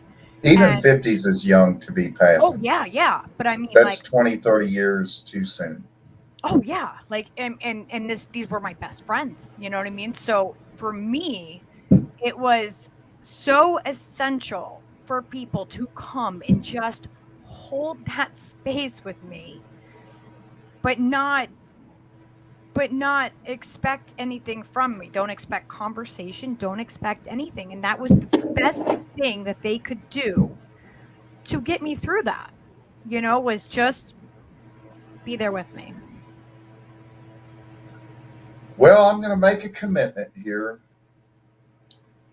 Let's see. Got me schedule.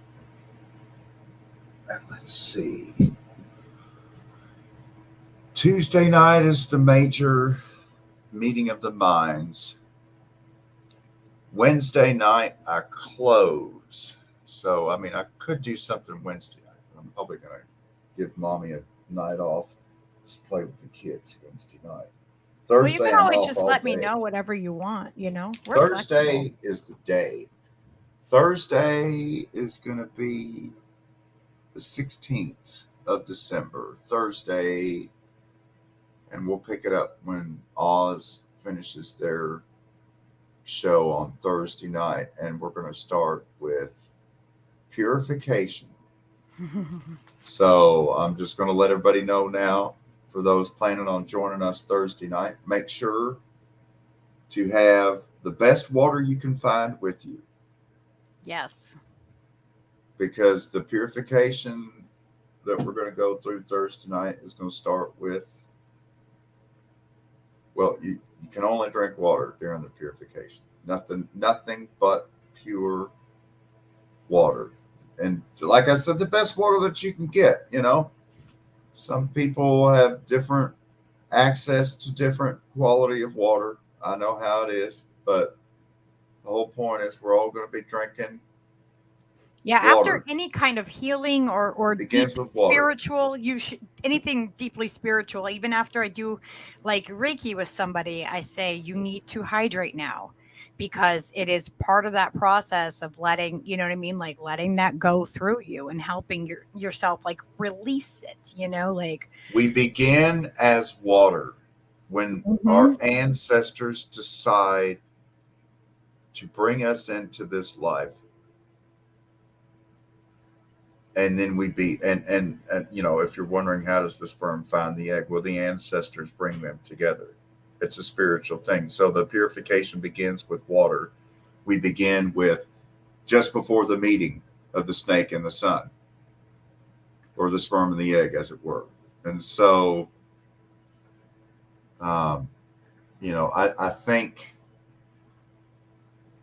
talking through what's going on, I think we really need this right now, because we are now entering into the darkest winter that this country will ever pass through. And unfortunately, I think the antibody dependent enhancement, I've also seen it as, just today, I've seen in a few medical publications, I was reading about VAIDS, VAIDS. If you've never heard of VAIDS, that's vaccine acquired immune deficiency syndrome. Oh, geez. Let me repeat that. Vaccine acquired immune deficiency syndrome. That's a thing. It's a diagnosis. It's called Lancet New England Journal of Medicine. Just throwing that out there. So it's going to be, we're going to have to purify and renew. You know what's crazy? It's going to be a very, very trying time. And it's emotionally and physically and spiritually exhausting. So, you know, you have to recharge your cell phone and you have to recharge your soul phone. So hopefully I was telling my daughter give each other support, love, courage, and help recharge each other's batteries. That's the hope. I was telling my daughter earlier that it's going to be like they're going to be like a junkie when it comes to that vaccination. Like they're going to be like, I need it. And like, your body doesn't need it. Your body has that. Like your body is, that's what your body is. Like you need, like, that is like, I have no other way to explain it, but like, you know, that is your body. Like your body does that, you know? And you know what? As we come close to solstice, my daughter was actually born on winter solstice in 2003, which was December 22nd, which usually it's, you know, like it usually falls on like the 20th, 21st for most of the, you know, the solstices. But that year, that's the day that she chose to be born. And I can say that because she was due December 10th. And she decided, no, you're going to have to freaking evict me. And that was the final day that the doctors would let me go because I was 2 weeks past due. And so, yeah, she was born on solstice. In the middle of the swine flu fucking bullshit. And guess what? We don't measure our get any shots then, and I won't do it now. We don't measure our lives in terms of the number of years that we've lived. since the day we were born. We measure our lives in the number of winters that we've survived.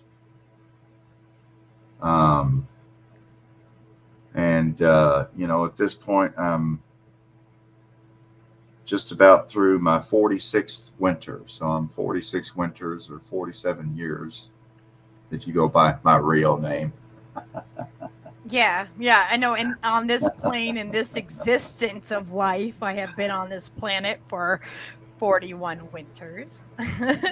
But I can definitely, when you live in harmony with nature and you fear and respect nature, nothing else compares. There is nothing else to fear. There are many other things to respect, but if you can't respect nature, how can you respect anything else? So, we are nature. Like that is what I mean? That is what we are.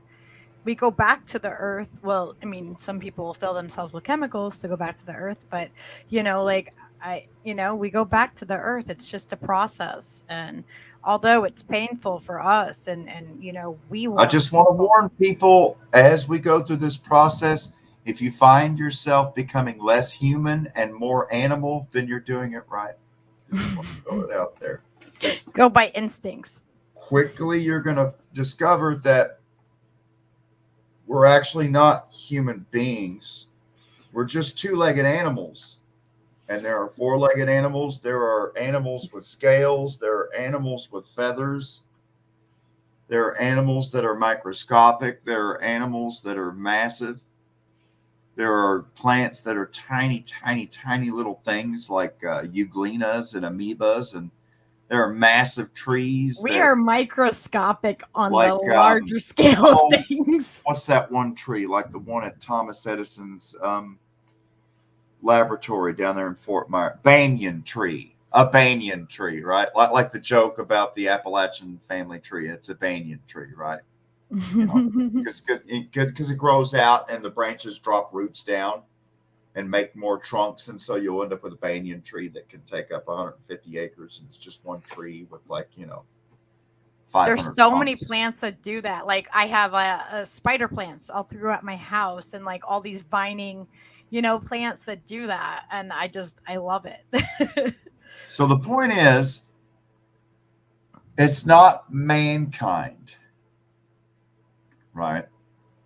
It's humankind. Okay. Well, that's a little more inclusive to go, to go from mankind to humankind. Well, that's getting a little better.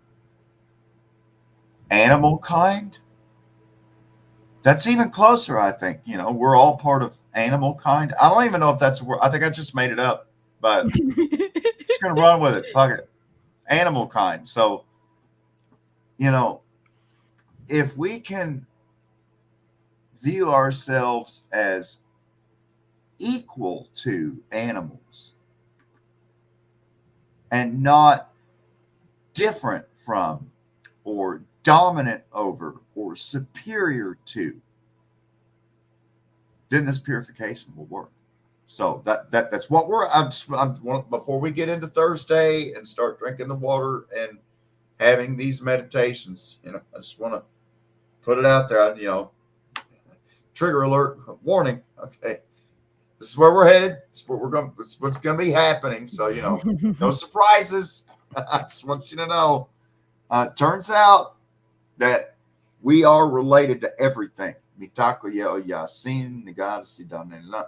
We're related to all life. Yep, that's what and Charlie so the Brown purification is going to. Becoming one with nature is realizing that nature is in you and you're in nature and the oneness with. So that's where we're going. And so, it's funny that this transition, you see them as patriarchy is crashing and burning, you see them kicking and screaming and pulling in the opposite direction even harder. Reject your humanity. reject your XX and XY chromosome, pick whatever gender, pick whatever pronoun, pick whatever type of fantastical democracy you want to live on in your head, while we oppress the fuck out of you and make you a slave forever. But we're going to virtue signal to you. And you can just pick whatever transhumanist fantasy you want to live in. Just realize that men can menstruate as well as women. And birthing person is more respectful than using that word we're not going to mention that rhymes with brother. And so, there it is. There, that's literally So when they are changing that definition, patriarchy grabbing matriarchy by the neck and choking and saying, there is no such thing as mother. They're birthing persons. Rachel Levine is a woman at Health and Human Services. Well, they say that now in Congress, like they rename that instead of saying man or woman or mother and father, they turned it into birthing persons, right? Mm-hmm. So yes, when they did that, there was a lot of anger about that, about whether or not that was taking away motherhood from a mom. Mm-hmm. So it's and that's really what you're seeing there is literally patriarchy trying to grab matriarchy by the throat and put it in a chokehold and tell every person in this society we're not going to use the word mother anymore. And men that identify as women that still have a swinging penis should be able to go into the showers at Curves for Women, where only young women and girls where only biological females are at the Curves for Women because they want to work out, and a swinging dick is allowed to go in the shower. That's not an issue of rights. I'm sorry. That's disrespectful to women. It's disrespectful to women. It's not being exclusive to people that don't identify in the binary complex, but there has to be sacred places for men. There has to be sacred places for women. There has to be sacred places for other animals. There has to be sacred places for birds. There has to be sacred places for fish. Name your species. Name your gender. There has to be sacred places for them. They must be respected. It's not about rights. It's about responsibilities. It's not about I'm entitled to these rights. It's that I respect your responsibilities. You respect my responsibilities. Together, they'll look like rights to everybody. But it's so much more than rights. We'll have to do rights make it feel like it's a gift. See, rights are things that can be gifted and taken away. Now they'll use words like inalienable rights or rights endowed by your creator. But again, it's kind of a two-way give and take thing. I like to think of responsibilities and respect. People will respect you, and they have a responsibility to respect you, just as you're responsible to respect them. It's the mutual respect and the mutual responsibilities where rights can then flourish. But rights spring forth from our interconnected interdependence and realizing our mutual responsibilities to one another. And in that, we realize that the power in preserving our rights is in every one of us when we are responsible and respectful to ourselves and our neighbors. We'll all have rights that no one can take away.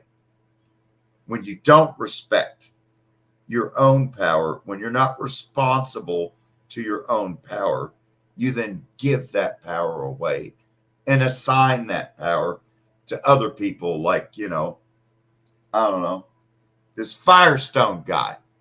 Just vote harder, man. Just vote hard. No, you don't understand. No, if they do that and they all vote for Medicare for all, then the whole squad will be just voted out. You understand? And then that'll be a total waste. And then we'll have to vote all the incumbents out and start all over again with a whole new roster of puppets on the puppet show on stage 3, when the main stage isn't doing a puppet show because they're on the deep end of the Olympic swimming pool. But let's go over here to Firestone in the kiddie pool, and I'll put on our floaties and play in the kiddie pool. It's ridiculous.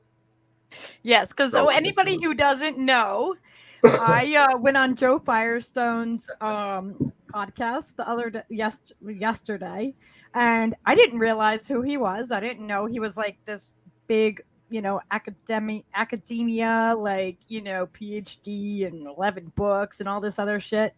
I went on there and I freaking challenged him on like his notion of voting people out, and how there's no way to vote people out unless we have elections that people believe in, that people will put their time towards, and that are fair and free. Like, if we don't have that, the basis of what he's saying won't happen. And he tried to argue with me that the squad had no ill intention, that they have no power, but then didn't have an answer as to why I said, why do Cinema and Mansion keep coming up and blocking things if it's only 2 of them? Well, they're so powerful, they're absolutely powerless, you see. And so he didn't really have answers to that. You guys should definitely watch the podcast. We replayed like the stream that I was in there, and it's hilarious to see this man who has spent his entire life building on incrementalism, writing books upon it, making his income upon it, and I go in there and I dropped the mic 3 times and was like, "Oh." And then he wanted to take me off the stream and censor me. But I said, "Really? Now you want to censor me?" And then I was like, "No, you're not going to do that to me. I will leave on my accord." You guys should definitely watch it. It's a really good stream. I got into a back and forth with Caitlin Johnstone, who's down in Australia. Mm-hmm. I normally, I've always enjoyed reading her blogs and her takes, and she's come on many a different show.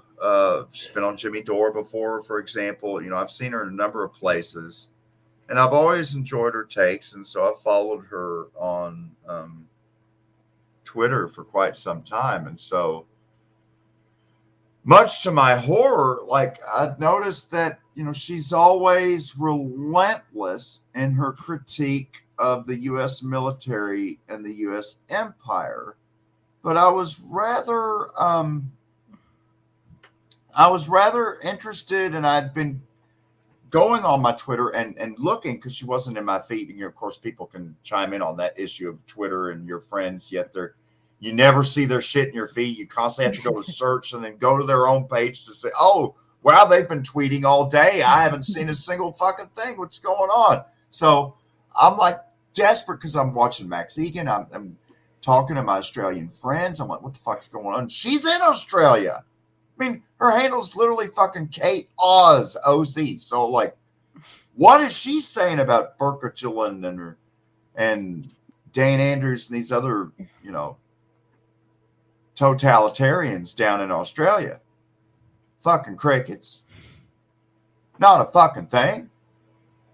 Day after day, it's getting worse and worse and worse. Caitlin Oz ain't said a goddamn thing about nothing until finally the Australian military starts literally chasing Aboriginals into the bush, stealing them from Aboriginal communities, dragging them to humanitarian concentration camps, force vaccinating many of them. She spoke out against that. So I'm like, all right. She finally said something about it. The very next day, we get into it. Uh-oh. Because it actually shows up on my feed. She's in this argument with people saying that, you know, we wouldn't be dealing with the lockdowns and all this tyranny if they simply would have done one thing. If they would have offered $1,000 cash to anybody that would have got the vaccine. Fuck that. So many more people would have got this it's totally legitimately a 100% vaccine. Trust me, just like all the others. Because that's normal, right?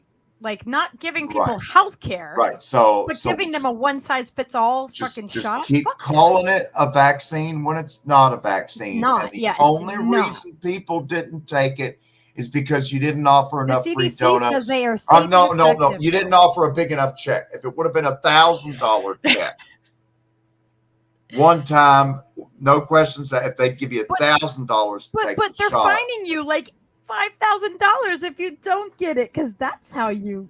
That's right. About So anyways, Caitlin Johnstone, who I still have a high esteem and regard for, is just running with this that, you know, you should have just offered $1,000 to people to take the vaccine. And then we wouldn't be where we are, you know.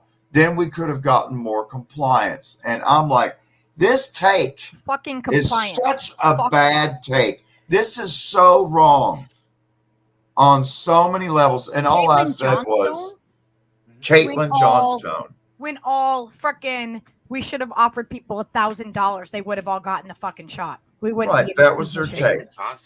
That's what Yona just told me.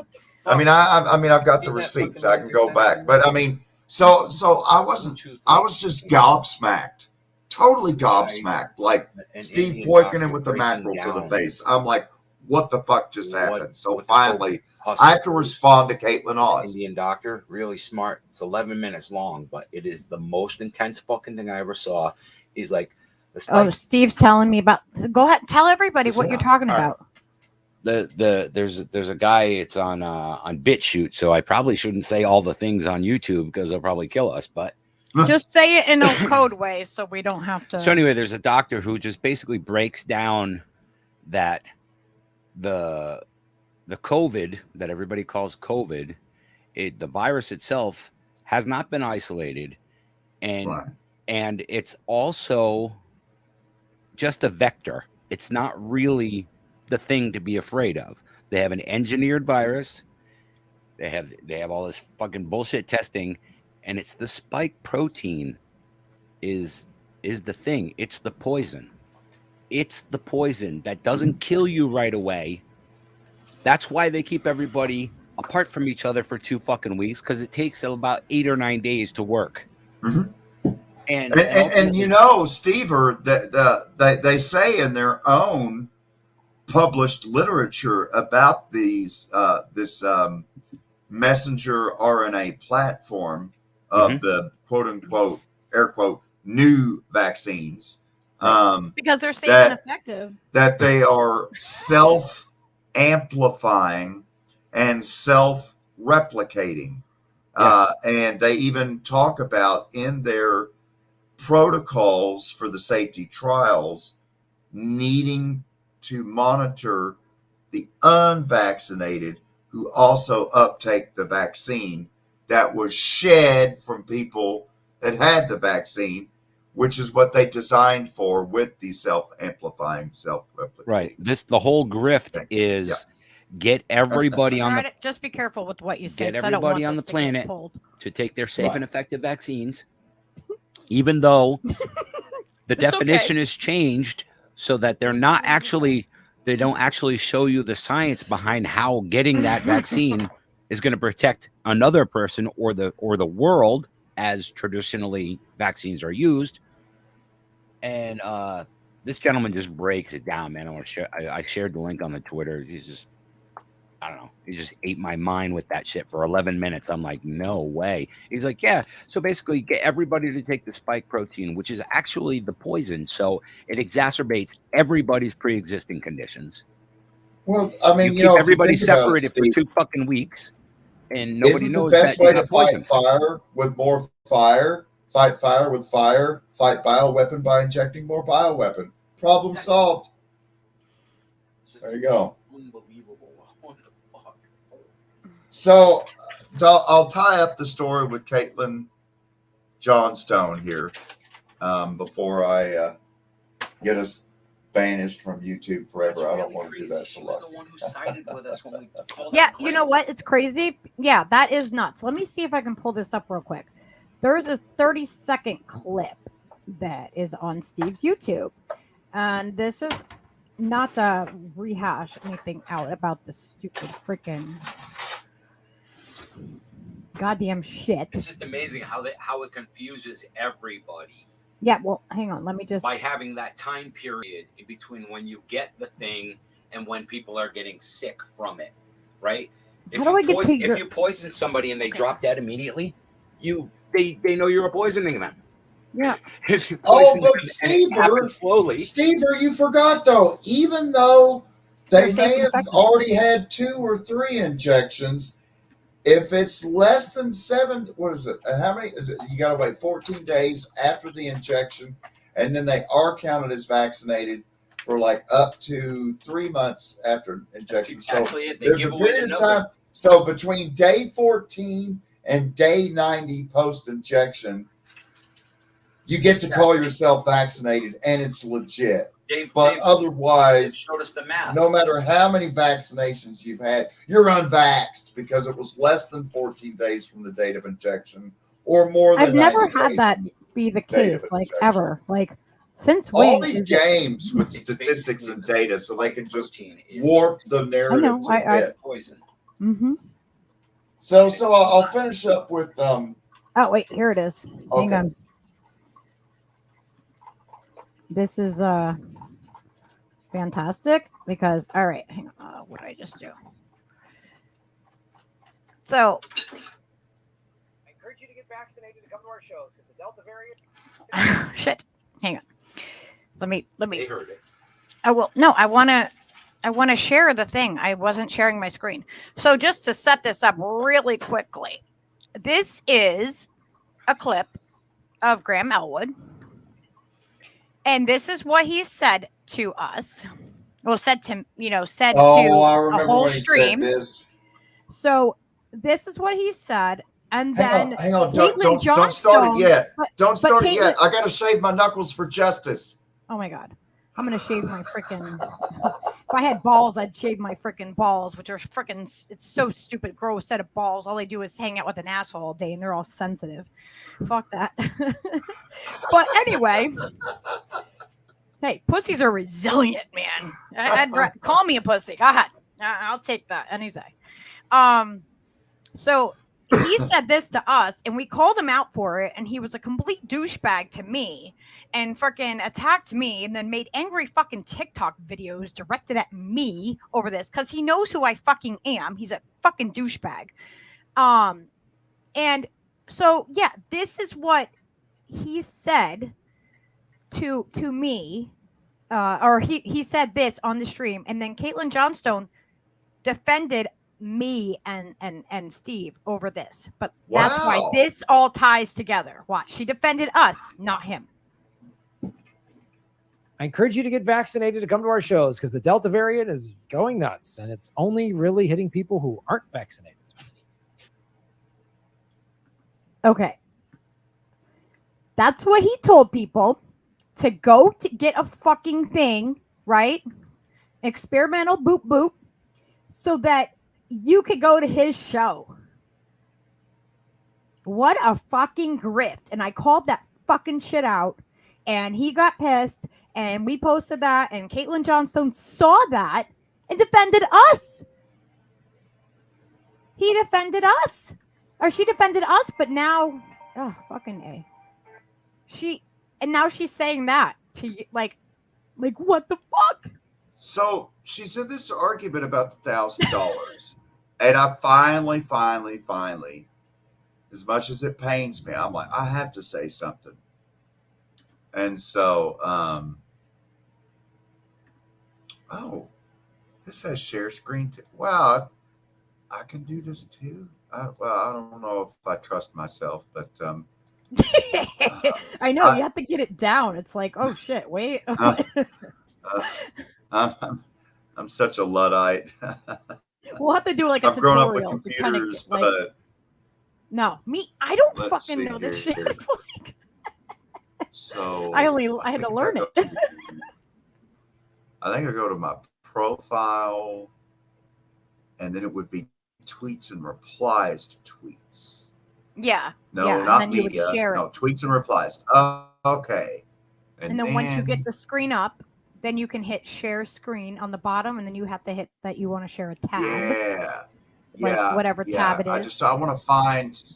I don't want to paraphrase or misquote what was said, because it's not like I've had a falling out with Caitlin Oz. We just, had a difference of opinion on one particular topic. It's a time. Still love her and it's a learning cherish moment. her. Hopefully and we can so, teach her. It was I was just like, wow, that's an incredibly bad take, and I'm quite frankly shocked to hear that coming from you.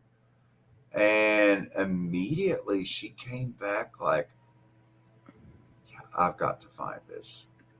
Oh my gosh, you see what Charlie Brown wrote? Oh, good grief, shave your buttocks for justice. Oh my God. Oh, wow. Is this thing going to make me go back? I used to love Graham Well, too. it was a long time ago. I mean, and then he yelled at me live. He yelled at me live when he was doing a stream, and I have no way to to say anything back to him. And he did that, and then my ferret is Neville the Devil. That's part of what it was part of his freaking comedy skit, and he knows who we are. He met my ferret on a Zoom thing, that's how it all started. Was him and Lee Camp had done a live stream earlier in the day, and they mentioned a ferret in a hat randomly, and so I had we were in a Zoom thing, which is like live. They could see us too, and Jimmy was on it, and Steph and Ron and Karen and Mike McRae, all the freaking funny ass comedians, and so we're on that, and Graham comes on, and we're like, oh my God, we have Neville here, and we have a hat. And so we put Neville in a hat. It was Neville the Devil, the ferret in a hat. And it became a thing. Neville took over that entire show. He stole the show. You know what I mean? It was so funny. And, so we had this we were going to set up a venue for him and Ron to come and freaking have a comedy show out here in freaking Connecticut. And then he did that shit, and he didn't apologize to me. He knows he can get a hold of me. He can get a hold of me through freaking Twitter. He knows who I am. He could get a hold of me through freaking Steph. He has the opportunity, but he's doing the same shit to them also, and they've been friends for 20 years. So it's I don't understand. It's everybody's brains just melted, and they just how do you have a show called Government Secrets and then tell me that it's safe?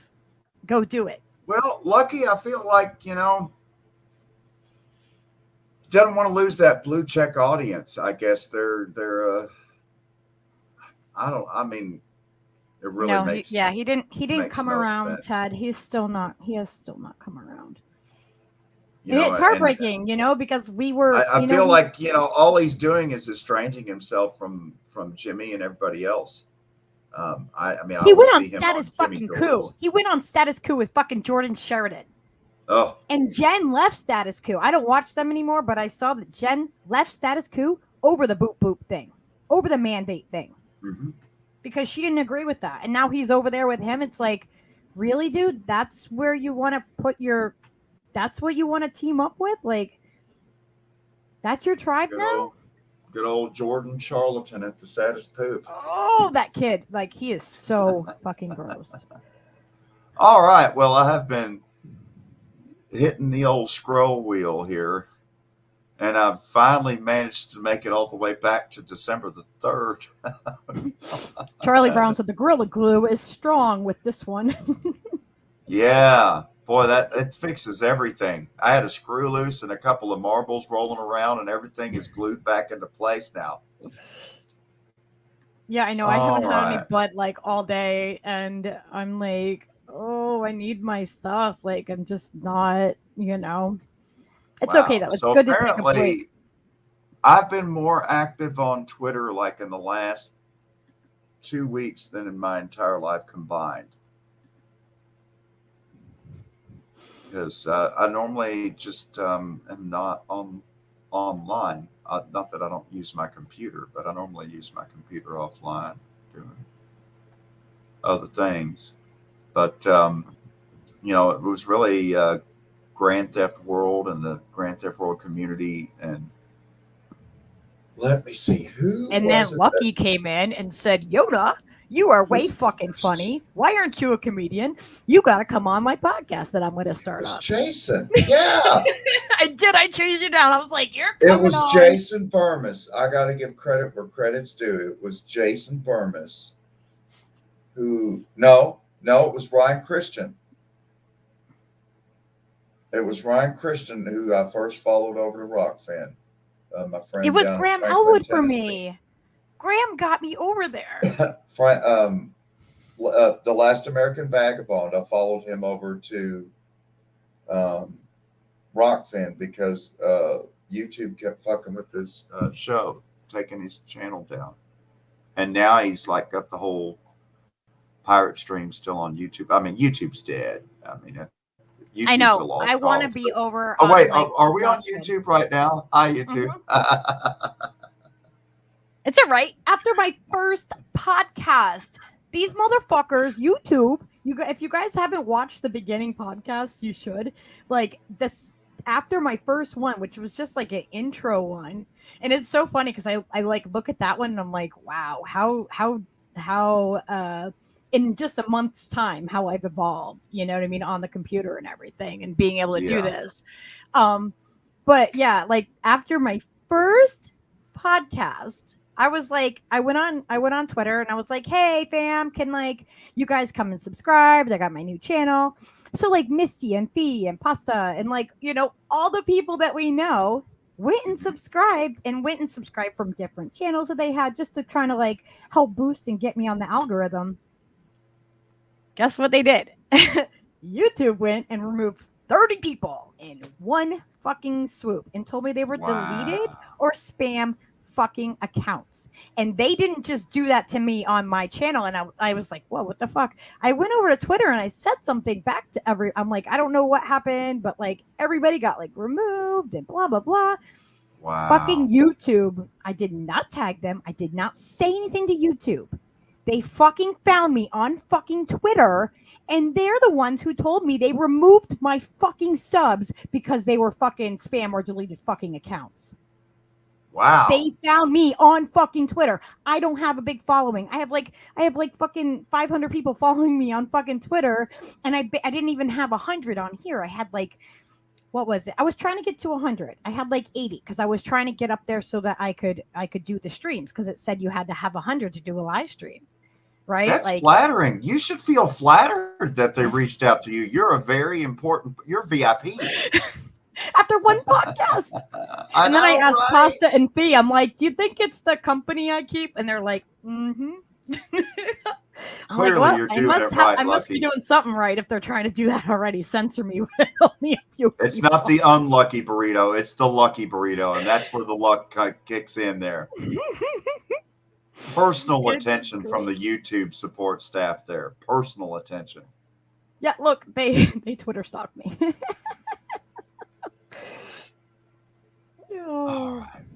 I've got to be getting close. I'm all the way down to November the 27th. It's too bad I can't search through just this column of stuff.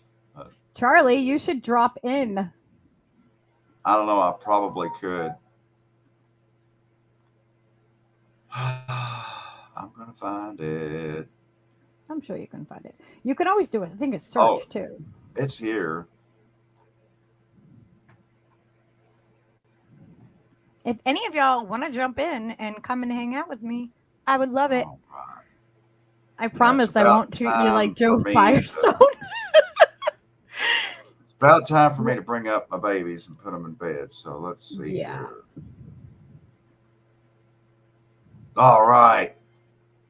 Down to the 25th. I'm getting close. Boy, this thing is really slow. I mean, I scroll all the way down, then I got to wait for the thing to load again. Come on, Twitter.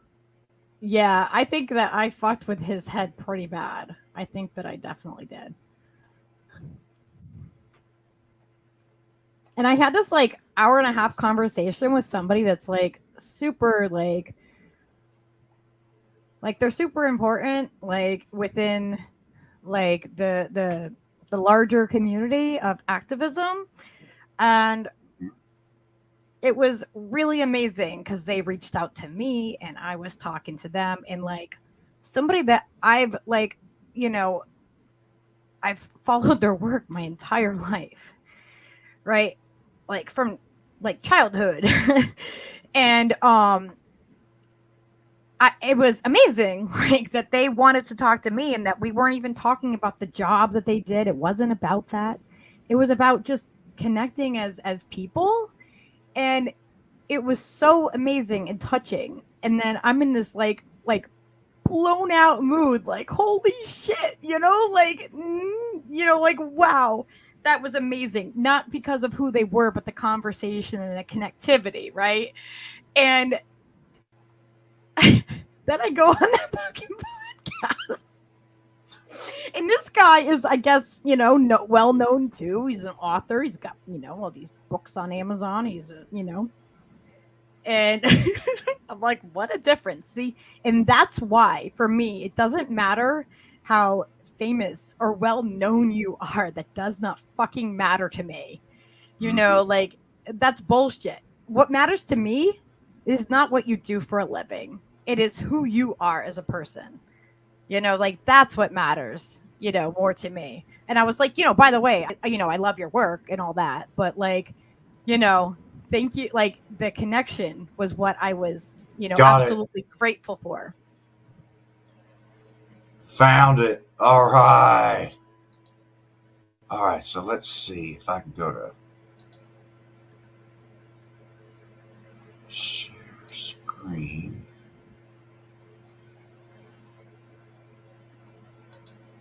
Okay. Yes, you definitely will need to come on with us. So I would love it. See. Share your entire screen.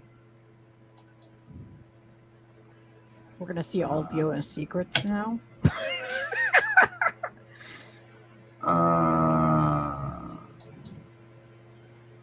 He's gonna be like, no, there we not go. the naked pictures.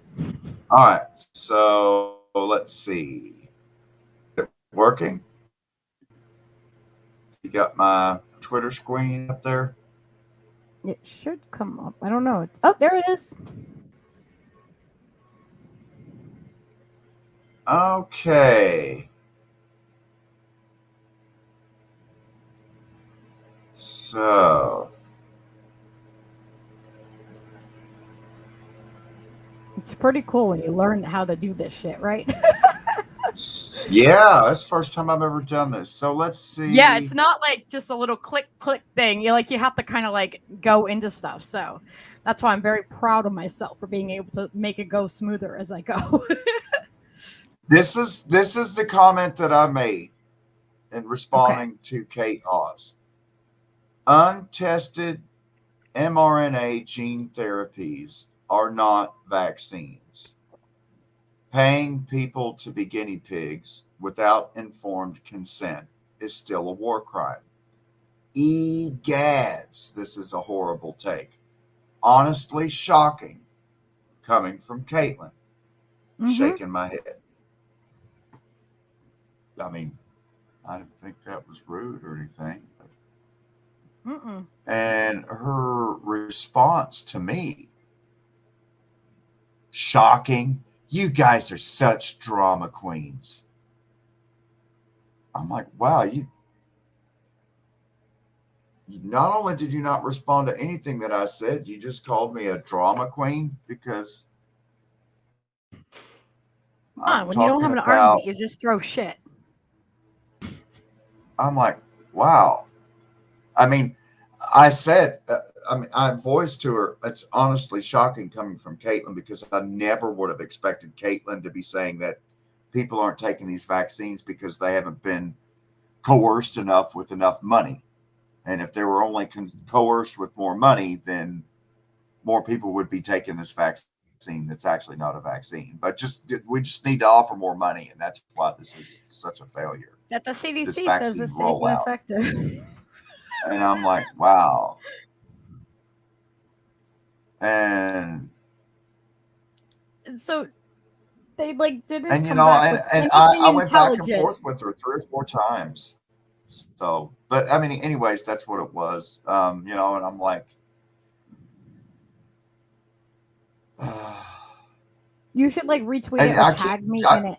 Well, I can. I keep circling back to, this is the wrong side of history. Enjoy Pfizer. What a shame what's being done to Australia in particular. And I kept asking, I keep asking. Caitlin Johnstone, what about Australia? What about what's going on in Australia? And then I saw, well, apparently there are some things about this that are terrible. You shouldn't chase Aboriginals into the bush and drag them into camps, but no, maybe that right there giving them, try offering them $1,000 a piece instead. There you go. Yeah. Because a poor person is more likely to take that money, right? So not only are you're targeting these indigenous people, you're like, oh, well, if we give them money, that's what they need. They need money to trade for their help. No, calling a self-evident observation shocking makes you a drama queen. Be well. Think deeper on this. And I responded, yeah. That's from Caitlin. Is it still share screen? Can you see where I'm showing that? November 24th. No, calling a self-evident observation shocking makes you a drama queen. Be well and think deeper on this. And I'm thinking deeper about different. I'm thinking deeper about bodily autonomy. Not how much money or coercion is needed to force injections of experimental yet unapproved drugs given under EUA by the FDA. Gonna go bang my drongo bongo now very dramatically,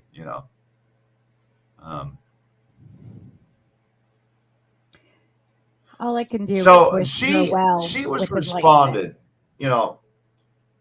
her first response to me was shocking. You guys are such drama queens. I then responded back to her. Defending bodily autonomy and informed consent makes me a drama queen. Yet more bad takes and no longer shocking. It's beyond disappointing. Be well. Think deeper on this.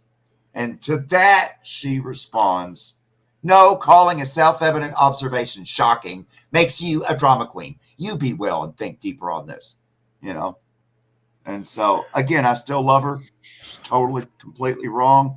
And after this exchange with her, I've not had any more exchanges. She's still not in my feed. I haven't gone back to read what she posts now. But I don't really care. I got no ill will towards her. It's terrible, wrong take. It's Do you want me to remove that? It's so juvenile and so out of character. Okay. So we'll go back to, all right. So we're back to normal. Mm-hmm. Off share screen. Yep. Okay. That's the first time I ever did that. So yeah. So, again, having read her and gone to her blog spot and all this stuff, what was it? Minds or somewhere else. I mean, Point being, Yeah, I've the followed mining. Caitlin Johnstone for about 5 or 6 years, I want to say, online. I've always loved her takes. And my exchange with her, it doesn't even feel like I was interacting with Caitlin Johnstone. It was just very, I mean, I guess we all have a bad mood. Maybe she was having a bad day, but I've read, that's the first time I went back and revisited that since November the 25th, because the day after it happened, I went back, I read everything. I tried to have a better reading, thought maybe I'm not giving her the benefit of the doubt. I read through everything she posted, and it just came. And now reading it a third time, I'm like, that's just wrong. That's just so wrong. I don't know what to say. I don't hold ill will towards her, but on that exchange, she's wrong. She's totally wrong. Coercion is not the answer. Like, did everybody forget like that what the I cannot say it. The Nuremberg Code is like I mean, like, so I went like over the summertime. I got poison oak really bad. Like it was awful. And I did like one of those virtual like thing with like the little clinic, you know what I mean? Like just the little one that you would go down there and they would say, okay, yeah, here. Now, I don't normally take like, any creams or prednisone or anything like that. Prednisone especially, because I have gotten like rage from it. Like, oh my God, it's like roid rage, like even if it's a small dose. So I got it just as a precautionary thing. I didn't end up using it, thankfully. But just for prednisone, which is such a very common drug, they wanted to know, what am I allergic to? What have I, what medications I might be on, what vitamins, what everything. They are not asking anybody any of these things. It is insane to me. They're not even aspirating the needles on these intramuscular injections. Yeah, no. Don't get me started on the whole phlebotomy practice, but they're giving people them at car washes and at fairs. You can go here during the freaking fall time and you could go get one done right at the fair. Honestly, that's where I go for medical things, right? The fair. I've had 4 what I would consider, in my own heart of hearts, I've had 4 celebrity interactions with what I would consider people that I celebrated in my life, that I looked up to. So that's my definition of, because someone who may be a celebrity to me, Caitlin Johnstone, may be a complete nobody to someone else. Not everybody's it's about who they are as a person. It's not about. But I cherish her job, and I still hold her up as a celebrity of our community. I've had 4 celebrity interactions, 3 of which have left me. At this point, I don't want to have any more celebrity interactions because I just find myself being let down and disappointed and just like, Don't say none. Just say you want to have authentic ones. Authentic, One was good. I mean, I got Richard Medhurst asked my question of Mohammed Morandi when they were going down about the Iran nuclear treaty negotiation thing. The JCPOA or something. Anyways, he asked my question at the end, and I got to hear that. I was so stoked. I was like dancing around the walls doing the Footloose dance that got my Kevin Bacon going nonstop. It's great. And I had the same reaction with Caitlin Johnstone. And then at the end of the reaction, when I got done, again, I was like, I felt like that went well. We disagreed, but I felt like it was amicable. I mean, I can still go to her page now and look stuff. She's still in my feed. I'm still following her. She's not following me, but why would she? Who the fuck am I? I don't care. I really don't. I mean, I'm only now engaging more on YouTube and Twitter, simply because of my involvement in Rockfin, and really take, just feeling called to try to reach out and connect more and help more and try to bring our perspective into this conversation. Charlie said that he would love to see you and Richard Medhurst on a stream together. So I'm going to reach out and see if I can make that happen. Yeah, I love. I have magical ways. I absolutely love. I mean, there's so many names. I hate to start naming names because then I always feel like, oh man, I'm going to hurt somebody's feeling because I left somebody out. But I mean, no, there's so many people out there that are really just doing the Lord's work, where mainstream media has now been, thanks to media consolidation in 1996 and Operation Mockingbird and Operation Paperclip, our only means of really getting to the truth now is to seek out our own independent journalists, our own independent news outlets like Roar Media, like Pasta and Fee on the couch, and like I said, Oz and Amber and Shanda on Roar, and Richie and Nico with Mikasa Sukasa, Nico House. Oh, Nico is so awesome. I'm so glad that he put the locks back in his hair. Oh, and I always cheer that on. another group that I absolutely love, I tune into them as often as I can, would be like anything Afeni does, along with Sabby over there with the Abby's going to come on the show. with Fred Hampton. He's going to come on here. I'm just trying to think of all these people. I want to give credit where credit's due. Yeah, Fee and Black Pasta. in the Empire, Zuby. Oh, I love Daryl. So many. He's going to come on too. There are so many people out there that are really speaking from the heart, really genuinely care, and are bringing the truth to the table. And we're such a diverse yet cohesive group.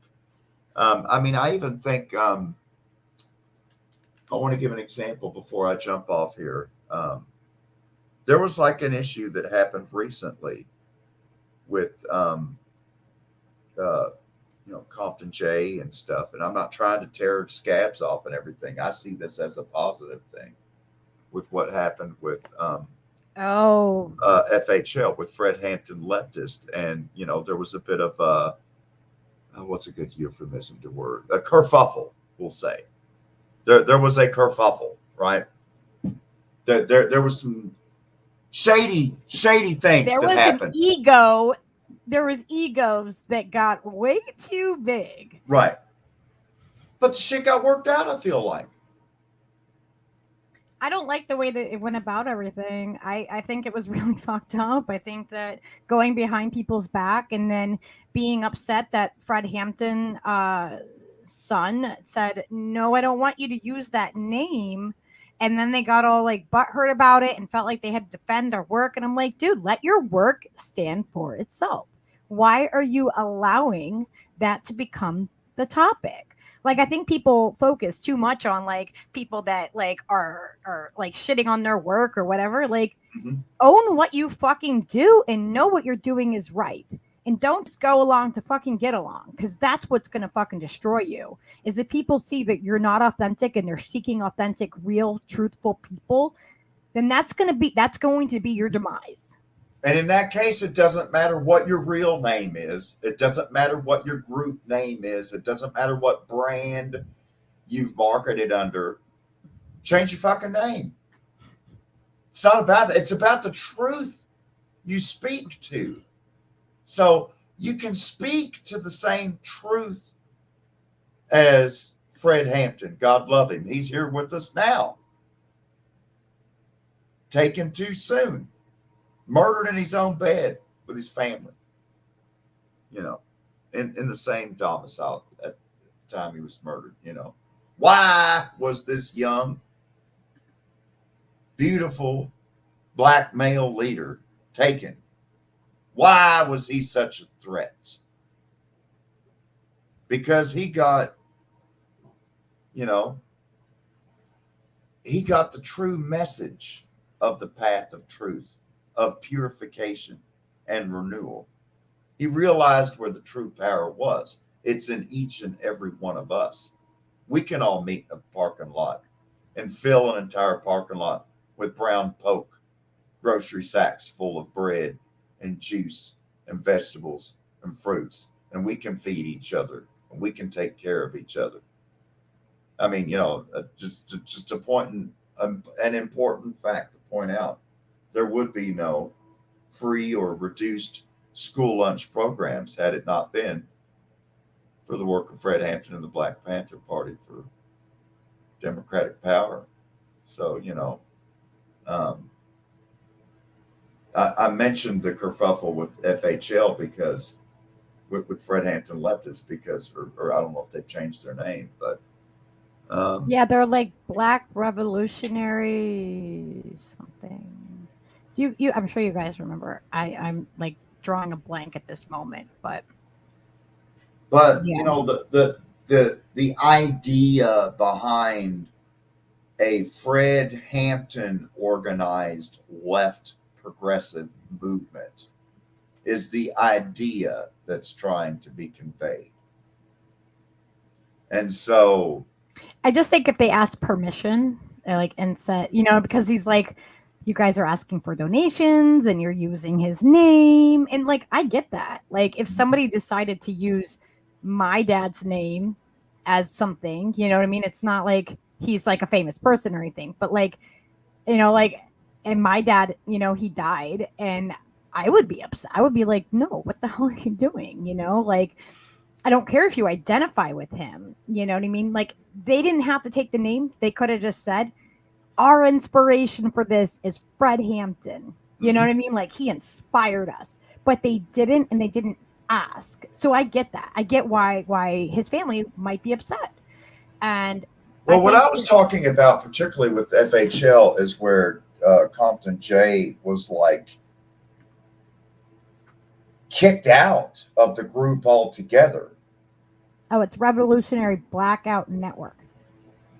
Oh, yeah. Thanks, Charlie. Yeah, he was kicked out altogether, and then within a day or two, brought back into the fold. And again, the reason I brought it up was not to tear off scabs and not to talk about the dissension. My point is, as we move forward through time, and we make more connections, and we get more organized, we're going to see more and more and more saboteurs, sabotage, agent provocateur.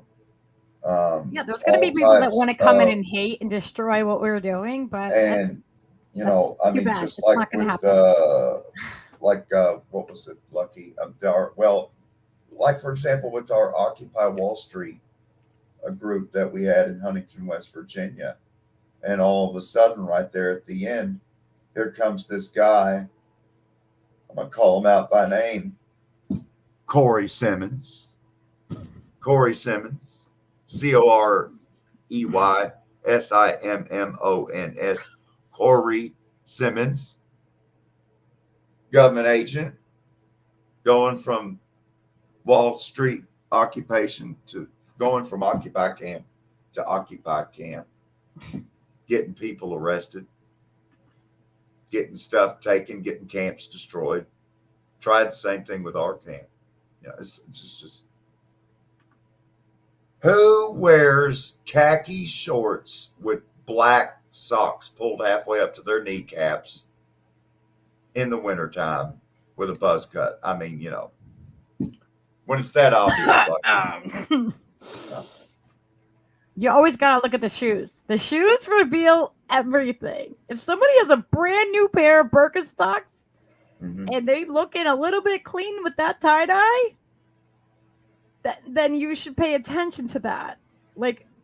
Pay attention. Watch the shoes. The shoes will tell you The guy that ironed his tie-dye shirt was, I mean, who takes their Jerry Garcia out of the dryer and puts it under an iron on the board? I mean,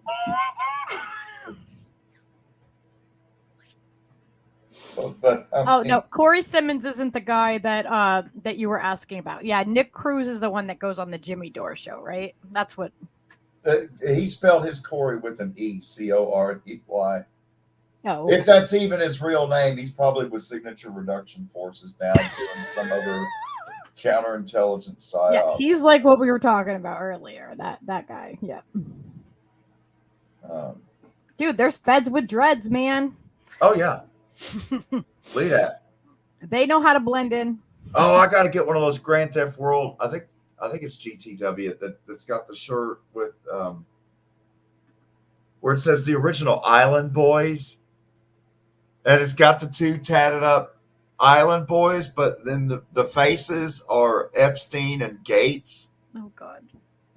God. And then the island in the background is the Pedo Island with the blue and white Egyptian looking Satan church or whatever the fuck that is on top of that hill. Dude, there. For anybody to say that, no offense to anybody who believes in the church, but you literally go and you have pretend fucking blood and eat the fucking body of somebody. You cannot tell me that other religions that are like native pagan freaking lineage are like something that is awful and bad when you are literally doing something like, if you look at it from a larger perspective, you wonder why there is so many freaking pedos in the fucking church. Is because why would they go to that church? Why would they become a priest?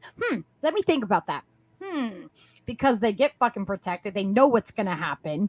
And the same reason why other things, like, stop bringing your children around people that are pedophiles. Don't bring your children around pedophiles. I was so different all throughout K through 12. I couldn't fit in. I just was not normal. I was just too different. And I went to do the campus visit at St. Meinrad Catholic Seminary School, where, if I had stayed there, I would have proceeded through ordainment, and I'd have a Roman collar around my neck today in a parish I'd be preaching at. So, speaking from experience, having attended a Roman Catholic seminary school for the training of priests at St. Meinrad, Indiana, turns out I wasn't as different as I thought. And I was too normal. When I got to that school, I was too normal. It turns out there was a way more different than I was. And I left the seminary and went straight to learning Arabic and Operation Desert Storm. So there we go. Oh my gosh. We're gonna have to have a thing. But I'm gonna have to cut You it gotta off go. here. You got I babies. gotta take care of the babies. I just keep. I know, because we could just talk forever. I know. We'll talk soon though. But we're gonna move on. Thursday, we're gonna pick up with purification. So all of this is in an orderly fashion, and the first 3 rounds of Yona. We talked about the first contact, right? You want to talk John about himself in the third? And, the domination. Ever since first contact with European prospectors who came here prospecting for mineral wealth, we've been dealing with domination here in the United States. And this settler colonial society has dominated to the full. Coast to coast, complete and total domination. That was our first 3 rounds. And then the last round before today, the 4th round, we began to talk about where we are at today and dilapidation. Now with today, the round 5, now we're talking about where are we going?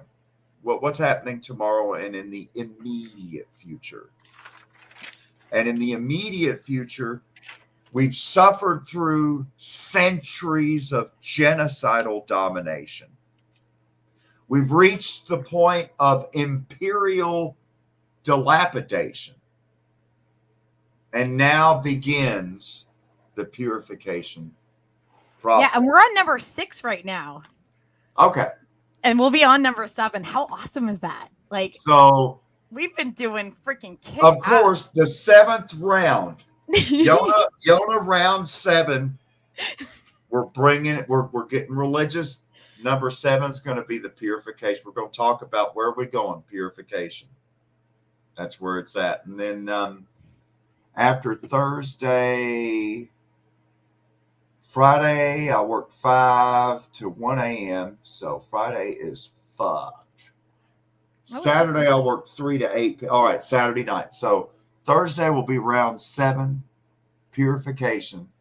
Saturday night, we'll hit renewal. And at last, this entire series will be tied up and we can go to a round robin and really start maybe going more with, if particular viewers and friends have a question or a topic or something they want to explore.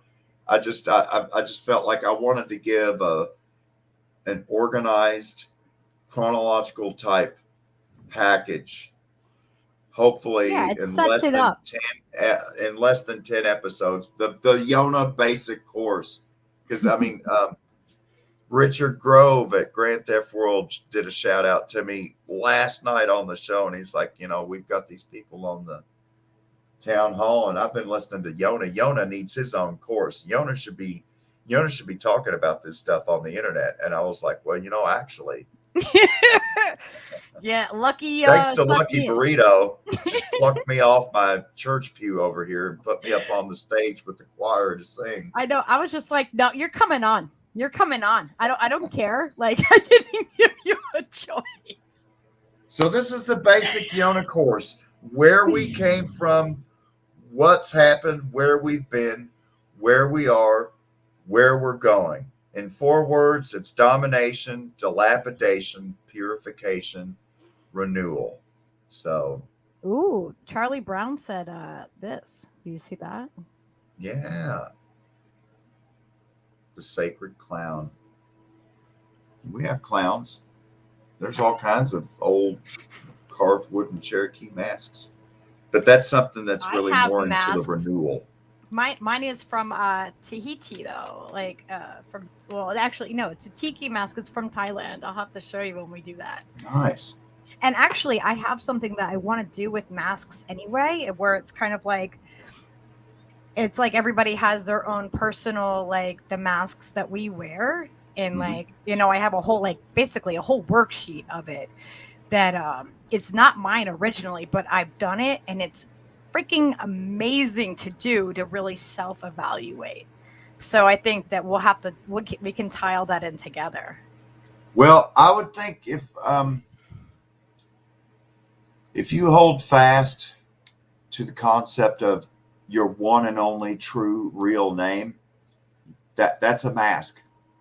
That's a mask right there. That's definitely a mask with loops for the ears. That is a good, that we're gonna have to do that. You can just call me Y. Malcolm Y. I'm Malcolm Y. There you go. I just gave myself a new alias. First there was Malcolm X. Now there's Malcolm Y. There you go. Yeah, Y is for Yona. Masks. We know that. Malcolm Yona. We can make it masks and our true identities. Yeah. That sounds like episode 9. 9 is my lucky number. Yeah. All right. Episode 9 is the mask. All right. We've got our triple trilogy at last planned out. It's a triple trilogy. The first 3 episodes was the history, right? Now we just finished the second set of 3, So, like, this is the Return of the Jedi episode, right? This is episode 6. Oh no! Yeah, we're on 6. Oh well, hopefully it's better than episode 7 of the Star Wars. We'll make it better. I'm going to warn people: Thursday's purification will not feature Jar Jar Binks.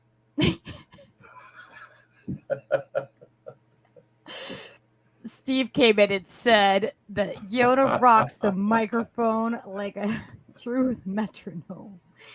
Because there's a method to our madness. This seems disorganized, but it's very cohesive. It's very organized. It falls right into place. It all place. ties in together. Even every single comment, all the audience participation, it's all meant to be. It's all falling into place, folks. I really love that. I really love having the interaction with the people, because that's why we're here. You know what I mean? I'm not just here just to talk with Yona, because I could just do that anytime, like I love that it's like it's interactive, and like I like that when I'm in streams and they interact with you, because it's like you're part of it. You're not just watching them and their opinions, you know what I mean? And like you can kind of help direct, you know what I mean? Like they have like a completely different perspective than us a lot of times, and like it's like that is so important, and like that's what this is about, is like using our critical thinking skills and freaking asking questions and sharing our experiences, and like that's what I love about this, because I feel like it was a niche you're that we touching needed. on the distance. And there's a distance between all of us. There's a distance between all of our hearts. There's a distance between all of our opinions and all of our thoughts. But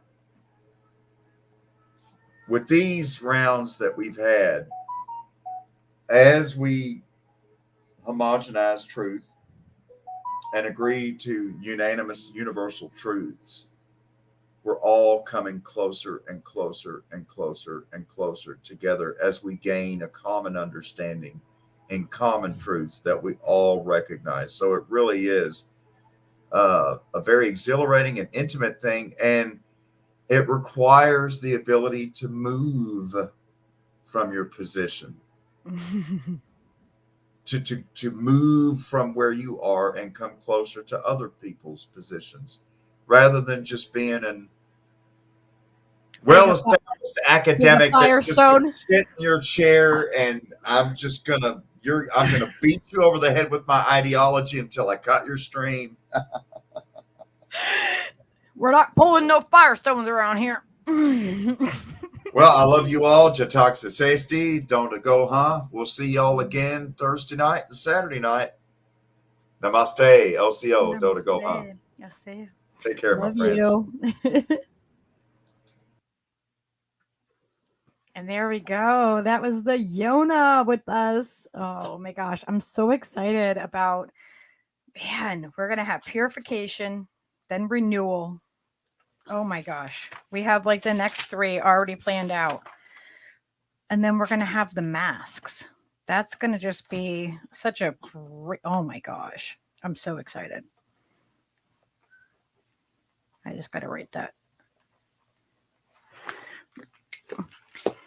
So I hope you guys enjoyed the stream tonight, and I hope you, if you haven't seen the other ones, please go back and check them out, because the things that we talk about it's not the same way as like when it's a political stream and you're like, oh, well, things have changed so much, right? The conversations that we have are relevant, not even just right now. We've had some crazy, really cool conversations. And I think, start a playlist where it's just like the Yona ones.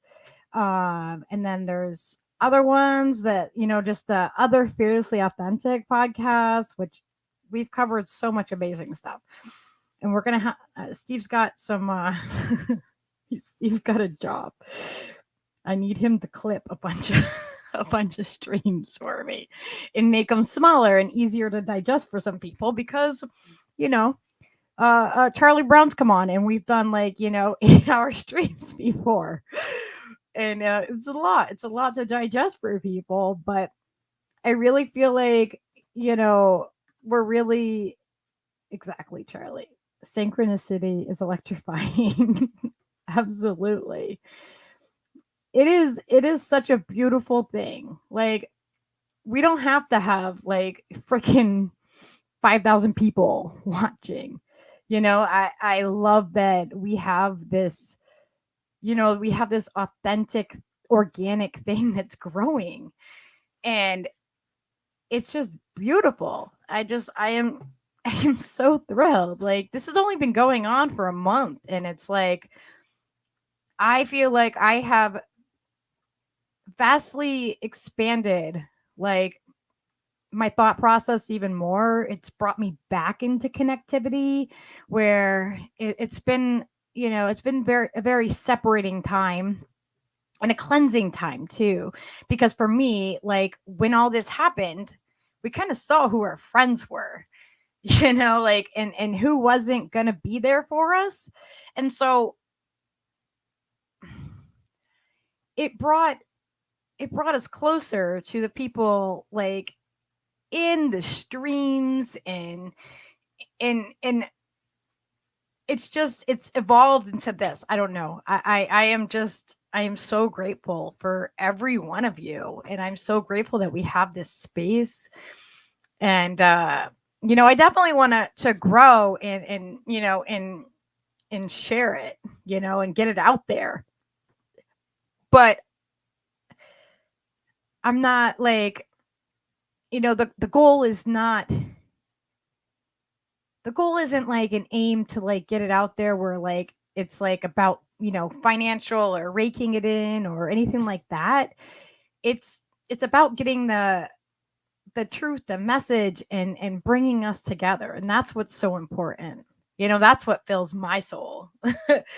is being able to feel like, we're doing something together, and we have a greater good. We have a greater, like, we have a greater purpose. And I know we always have, every one of us, and we all have our power within our own way. But to have that space, that community space where it's not just, we're not just talking like, politics all the time, like we have that deeper, more meaningful conversation that you don't get to have otherwise. And to see all the talents that everybody has, and like, it's amazing. I didn't know like so many things about you guys that I've learned from just this time. Like, it is, I love it. I absolutely love it.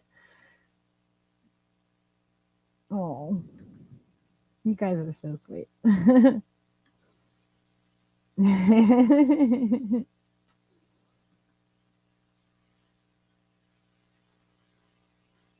What the? Oh my God. Yes, it's like mutual aid for the soul. Charlie, you got it. You got it, my brother. It's such an amazing thing to be able to have the connectivity, and it's around the world. And like to have that like connectivity and have it in real time.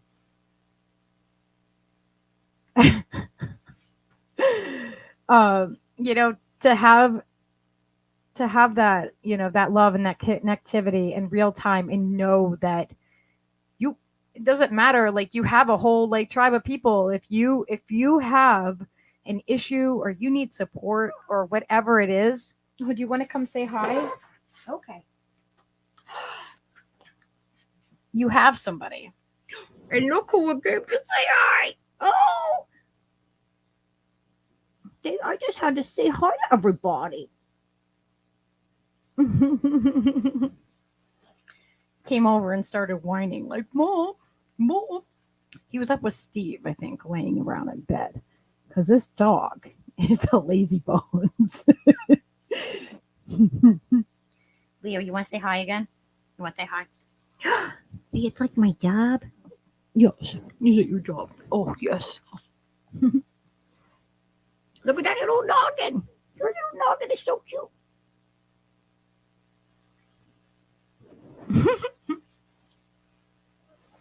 Yeah, I'm gonna have to do a whole thing about how Leo and I's journey happened.